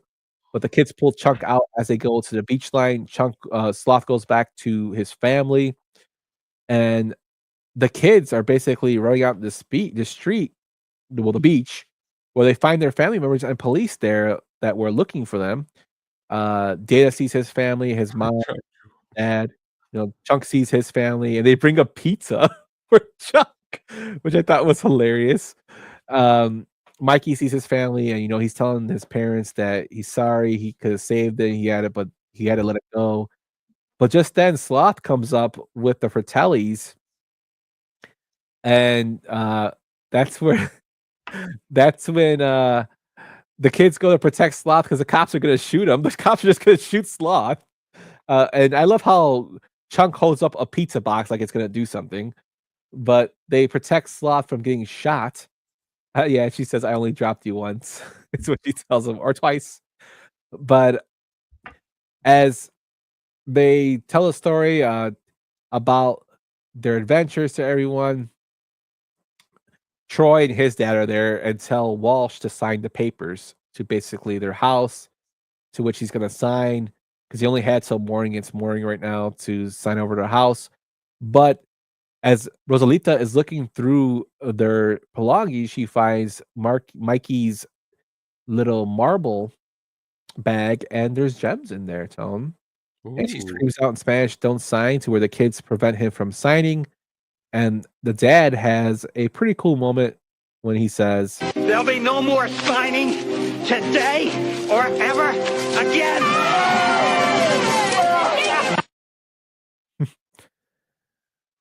Yeah. And then Chunk tells Sloth, like Caitlin says, he's gonna live with them without asking his parents. He's like, "I'm gonna take care of you, Sloth." I'm like, why would his parents want to take this big ass dude into their house? Well, I was just going to ask you, can you imagine if Ben asked you when he's that age, "Hey, Dad, Sloth is going to come live with us. Is that okay?" Hell no. You meet him. Well, you just meet him and you're like, well, can I get to know him first or anything? Yeah, it's just ridiculous. Which I don't know, man. But the jewels that saved the day were the only riches that Fratellis didn't confiscate. The filmmakers worked with actual jewelers to estimate their value. Supposedly, the mix of emeralds, rubies, and diamonds would have been worth north of enough of millions of dollars to cover the Goondocks properties many times over. And novelizations mentioned that their families used the leftover wealth to improve the Goondocks neighborhood. So, in the book of the storytelling of the film, they used the money to fix the neighborhood as well. And a touching bit of casting, several Goonies have had their real relatives in the final scene. Chunk's mother is played by his real mom, Elaine Cohen McMahon, and you can spot Chunk's real life sister, Ida Fey, as his aunt sister is hugging him.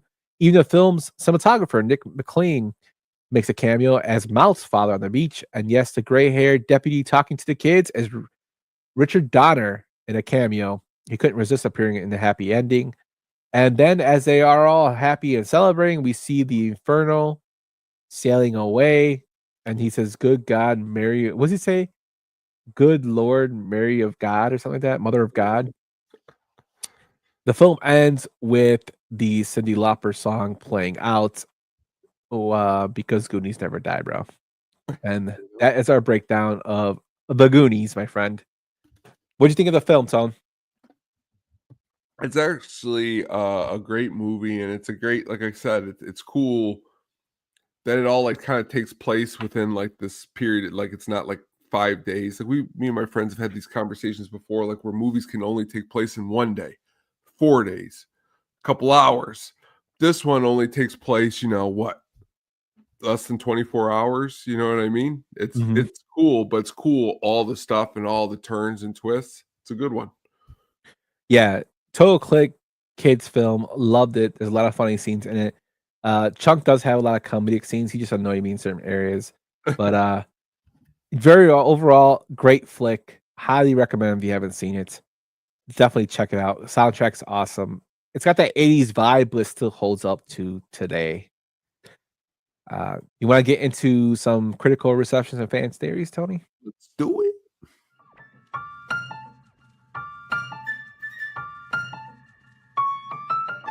You know that fat cocksucker says I look like the Shah of Iran? Who does? Tony. I never got that at all. So For box office gross, domestic U.S. gross, The Goonies was a box office success in summer 1985, earning $61.4 million in its initial U.S. theoretical run. It was one of the top grossing films of 1985, ranking number 7 for that year. Subsequently, the anniversary re-releases in later years brought the total domestic gross to roughly $63.7 million. Inflation adjusted it to over $210 million, according to inflation of 2020. The international and worldwide gross to film's original international release was limited and only added about $800,000. With all territories and re-releases, the worldwide gross is approximately 64 to 65 million. Some sources have reported slightly higher worldwide, holding around 69.7 million, reflecting later accounting. The budget was 19 million, thus the Goonies earned over 3 times its budget in its initial run, and about 3.7 times with lifetime grosses. A solid financial success for a mid-'80s family adventure film. Crazy stuff, man. Very cool. And I think they're having a re-release showing to celebrate the 40-year anniversary coming up around June 7th. I believe at the end of May. Awesome. At the time of their release, the Goonies received mixed to positive reviews from critics. Many viewers praise its fun, adventure, and kid appeal, while some criticize its nosy, chaotic style. Janet Maslin of the New York Times wrote, "The Goonies doesn't even pretend to court the grown-up set, acknowledging it was unapologetic, aimed at children," according to GoGale.com. Maslin noted that there isn't a child in America who won't want to see the Goonies that summer, indicating a positive outlook for its target audience. Variety praised the film as being as enjoyable as a roller coaster ride, but also felt it become painfully syrupy in parts. One of the more negative sides, it surprised me, Roger Ebert gave the movie a middling review, describing it as a totally manipulative and laminating that had enough high energy without the sweetness of a film like E.T. Ebert noted the hectic pace and the fact that the screenplay has all the kids talking all at once all the time, which he found wearing. Other critics similarly commented on the constant noise and chaos. For example, Leonard Maltin called it exceptionally noisy, reflecting a common complaint. Still, many reviewers appreciated the youthful exuberance and imagination adventure at the film's core. What'd you think about that, Son? I never heard that about a movie before. That's a first tonight. Noisy. Especially when talking about a movie when that's exactly like the point. Like saying Stand By Me is noisy, you would never say that. That's kind of a quiet movie, but this movie's like an adventure. Like what's it's not supposed to, you know what I mean? And when you got all kids running the thing, that's the point. I think it's really authentic though, because not all kids take their chance to talk. Well, that too, you know what I mean? And to be fair, you know, I will even go against something I said at the beginning of the show. Listening to again for the umpteenth time in my life, some of those chunk scenes, he does deliver them well, that, you know, it holds the movie together pretty good. Yeah, he's still not my favorite character. Well, no, I mean, he's never going to be my favorite character. And, but Andy! You Goonie! Andy! I think I'll keep that clip for later. Now, real quick, the gentleman who plays that character, he actually plays Jesse in the Jesse's Girl Rick Springfield video. Does he? Girl. Yeah. Man, so he loses Andy and Jesse? Jesus. Yes. Jesse must have been Jesse's Girl must have been a Goonie. Yeah. Over the years, the Goonie has been reappraised as a cult classic of 1980s cinema. It currently holds a 77 approval rating on Rotten Tomatoes based on compilatory and retrospective reviews, with a critics' consensus calling it an energetic, sometimes noisy mix of Spielbergian sentiment and funhouse tricks that will appeal to kids and nostalgic fans alike. Its Metacritic score stands in the low 60s, indicating generally favorable reviews. In hindsight, while some modern critics still find the film loud or juvenile when viewed for the first time as an adult, it frequently praised for capturing a certain 80s childhood magic for a generation of viewers who grew up with it. The Goonies remains as an entertaining adventure that never say die and later reviews often note its enduring charm and influence on the kids' adventure genre. I would say that it does have a big, influence on adventure because it was like one of the first cool kids adventure movies I remember. It's true. And I mean, what other ones can go for? Like I guess Treasure Island, Peter Pan. Yeah, but those are all even, I mean, yeah, those wouldn't make me have this though. Peter Pan's a little more. This isn't as serious, like you said. The joke in the beginning, there's little things to it that make it feel like you could be in it. I don't feel like I could be in Peter Pan. I'll tell you that. Yeah. So this is obviously a first for this type. Yeah. So, in terms of cultural impact, the Goonies has a cult following and fan events. In the decades since its release, the Goonies has amassed a large fan base. The film's catchphrase, like rallying Goonies never say die, and the characters have become touchstones of 80s pop culture. Fans continue to celebrate the movie at special events and anniversaries, notably Astoria, Oregon, where the movie was filmed, hosts periodic Goonies Day festivals. For the 30-year anniversary in 2015, an estimated 10,000 to 20,000 fans flocked to Astoria, a town of only 10,000 residents. I'm pretty sure they were really happy about that. For a multi-day Goonies celebration, the reunion events have included actor panel discussions, tour of the filming locations, costume contests, outdoor screenings, and treasure hunts, all organized by the local community. Such anniversary celebrations have been going on since the 20th anniversary in 2005, showing again how popular this film is. I haven't seen what they're going to do for the 40th anniversary, but I will check on that later and talk about next show. Again, the filming locations are big for touring spots. In terms of merchandising, the Goonies spawned a wide array of merchandise and tie-ins that fueled its cult status. In 1980, several video games were released to capitalize the film's popularity. For example, Konami released The Goonies 2, which I never understood why it was The Goonies 2 on NES. I was always like, where the hell is The Goonies 1? But apparently that was released in Japan. Decades later, the film's characters still would appear as collectibles, Funko Pops, board games, aka the Goonies Never Say Die board game, apparel, and other memorabilia continue to be produced for nostalgic fans. I actually have a Brad and Sloth Funko Pops. Do you? I was going to ask, is there a Sloth Funko Pop? Yeah, I don't know. No, you don't have to buy it now. Bring it next week. Yeah, I think he might be packed away. I have a Brad and Sloth one I can show. References to Goonies commonly pop up in other media. Iconic lines like Sloth's yell of "Hey, you guys" is in TV shows and songs. The film's influence, especially as evident in later adventure stories centered for kids. For instance, the creator of Stranger Things has cited classic 80 films like the Goonies was key inspiration for their own show, which I can see. The trope of band of misfits of a treasure-seeking quest can be seen echoed in numerous works from the 80s onward. Monster Squad, and then more recently Super 8. And the theme song, Goonies Are Good Enough by Cyndi Lauper, became a mid-80s MTV hit and add more to the legacy. So, but with every big hit, there's always talk of sequel attempts.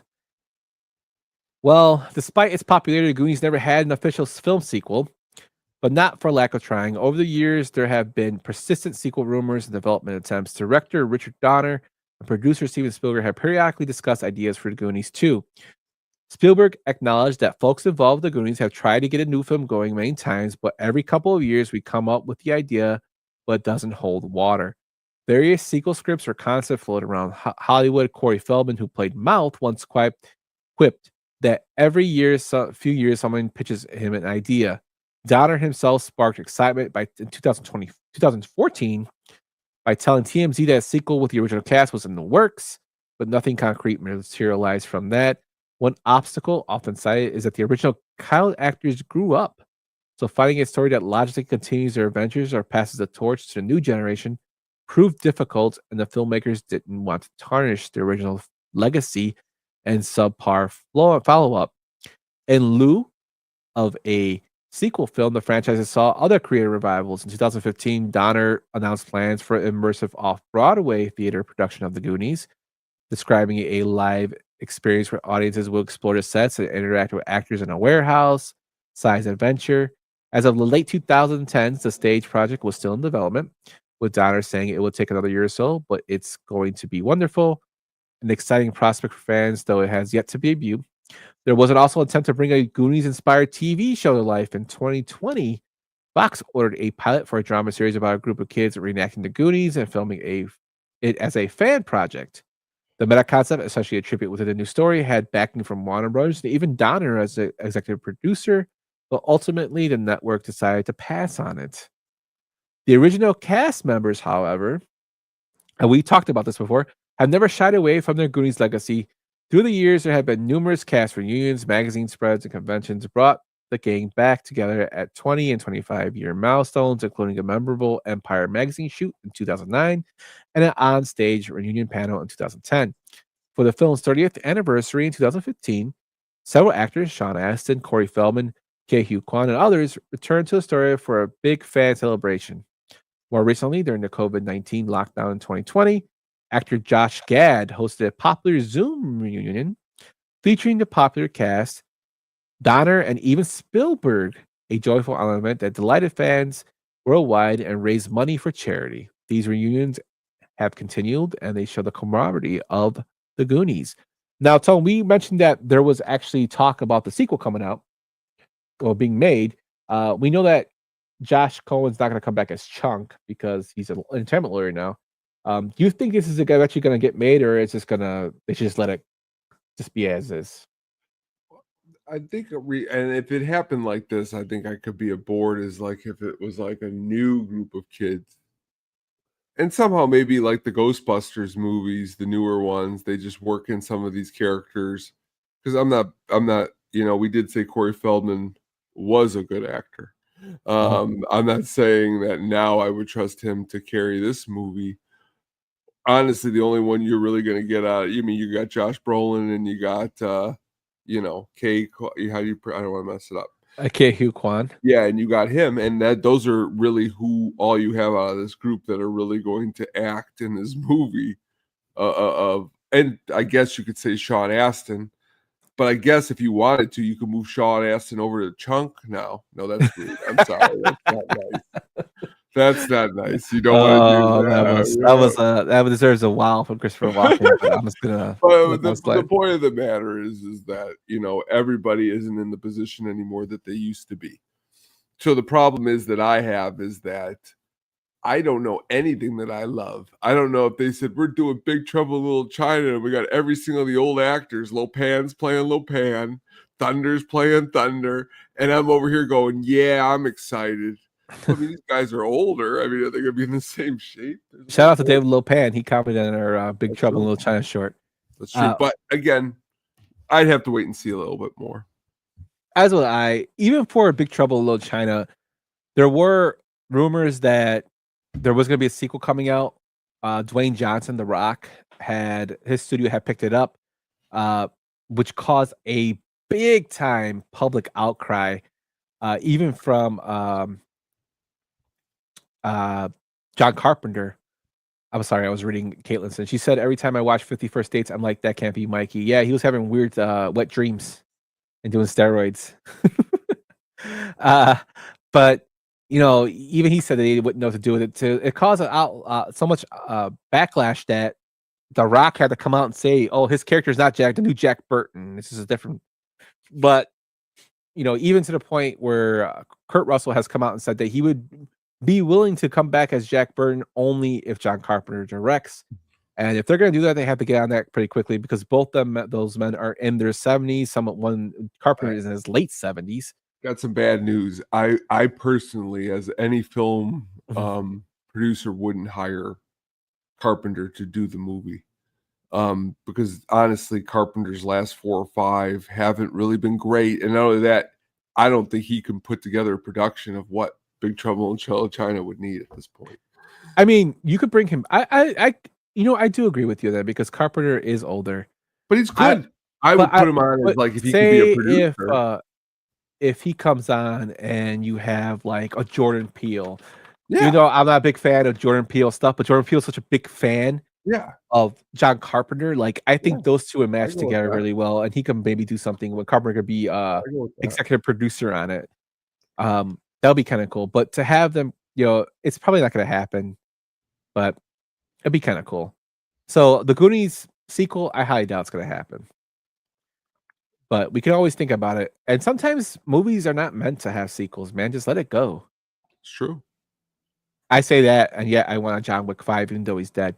But so we have a fan theory here.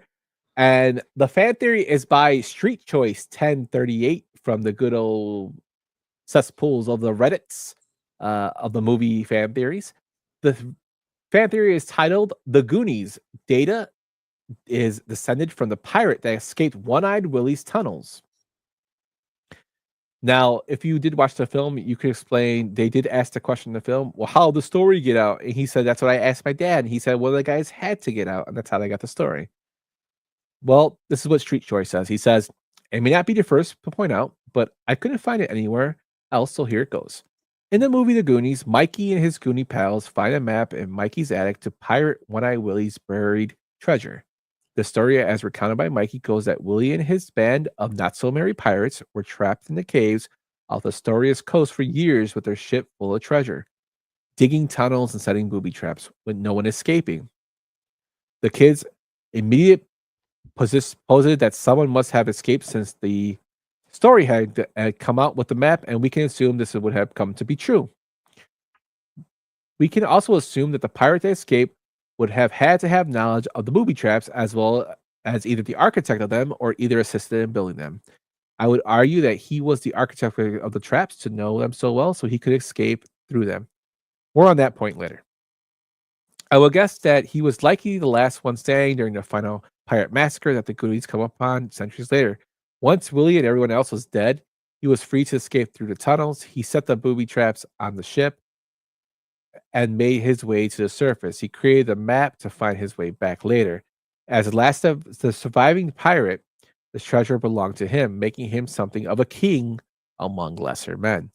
He settled in the area, took on the last name Wang, met a woman, had a family, and eventually forewent the need to go back to the treasure after all. His family became his treasure. He would tell his stories to his kids of his earlier pirate life on the high seas. As the architect of booby traps, he would pass along to his son his love for invention. This trait, this love for invention would be passed down from father to son for generations until we get the modern day Astoria and the current Wang family, of whom both father and son, i.e. Data, his father, live for building new and crazy inventions. Notice how Data's Rube Goldberg and other inventions so strongly resemble the ancient pirate booby traps and that the Goonies stumble upon during their journey to find the treasure. And Data's family name, Wang, translates to king in Spanish. What do you think about that? Interesting. Chinese, I'm sorry. Chinese. Interesting. Very interesting. Could be. Could be. I mean, it could, or he could be related to Wang from Big Trouble in Little China. No, I like that. Now, I like that. But Wang's his first name. You know where I'm standing, Wang? It's Miller time. But I thought that was kind of cool. He tied everything together. It could be. I mean, Data's father did invent stuff, so who knows? True. There, Spielberg and Donner just gotta look at this guy's theory. That could be a whole thing, and you have Ke Huy Quan finding out that his family was actually related to One-Eyed Willie. That'd be a great sequel. That is true. It'd be an amazing sequel. So, Tom, with that closes up our chapter, our deep dive into the Goonies for its 40th anniversary. This is a long show, Tom. We're at 2 hours and 24 minutes, but we still have a little bit more left for you. But any final thoughts before we move on, my friend? Really great, really amazing, and I totally forgot I wanted to point this out. Rewatching this for the show, it had been honestly a long time since I sat and I watched this. For the last 10 years, I've had this scene in my head from an 80s movie, and I could not figure it out. It was in this movie. It was the toilet scene where he gets through the ceiling. I was like, what movie is that from? I should have just asked you for the last 4 years, and my brain wouldn't, because when I was watching, I was like, "This is from the toilet seat." I totally forgot it was in this movie. So, I thought that was awesome to re-see something that you've been thinking about, and honestly, just a lot of great performances by all these young actors in this. Yeah, great. Wanted to shout out that guy's ass. Yeah, let's give us one more here. This is for you, Caitlin. Andy! You Goonie! Yeah, that Rocky Road. Rocky Road. But before we get to our closing segment of the Sugar Baggies soundtrack pick of the week, Tone, tell everybody what's going on over at the Hookup, man. The Hookup on music this past week, we dug into some different stuff. We talked about those Rock and Roll Hall of Fame inductees. We also talked some Alice in Chains. We talked some new albums that have been released recently this week. We're also going to be digging into some stuff. We got some new albums we're going to be talking about. New Head in the Heart, brand new Arcade Fire. We're going to be covering a whole bunch of different stuff.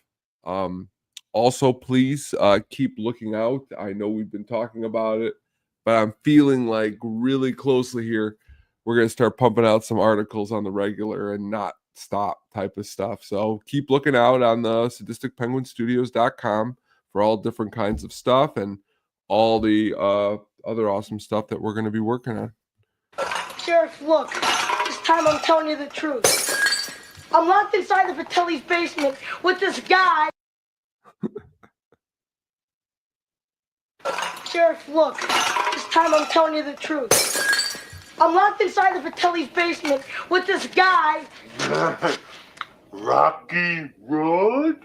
Yeah! I knew I had it somewhere. I love that. What you got to do is you got to go into that and do me a favor, shorten it up to just him in the Rocky Road. And every time I say something silly, just put Rocky Road. Oh, I will. I just haven't had time to edit it. I know, that's good. I edited that octopus scene. I clipped it and edited it out. Like I put that music to it. That was good. That was good. But yeah, be sure to check us out. We're gonna be dropping blogs. We have Cotton that's gonna be writing some stuff for us. Also, Adam will be writing some stuff for us. We'll be putting out blogs. We're trying to get a little more blog centric because, for one, it's easier to produce than videos. Even though I have a little more time on my hands, but blogs are kind of another way of me speaking a lot of BS and talking crap about everything. There'll be movie blogs out there, all sorts of stuff that's going to be coming out.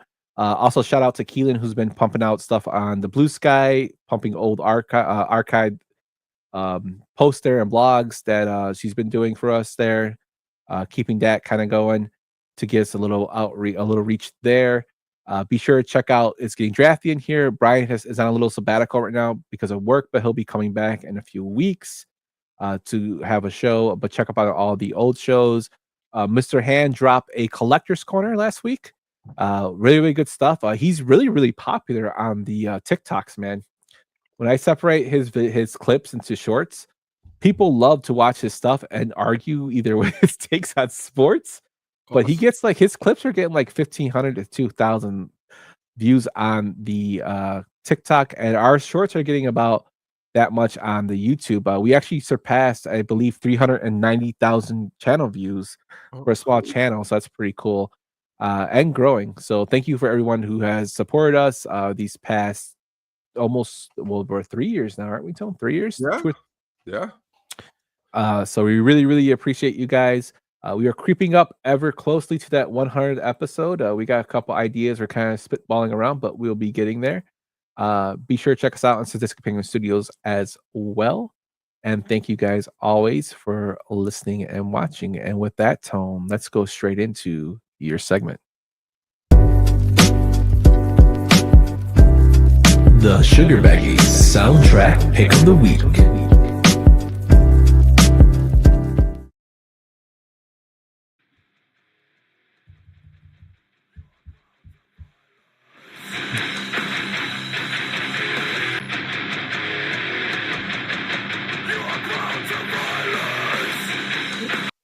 I was going to keep playing that.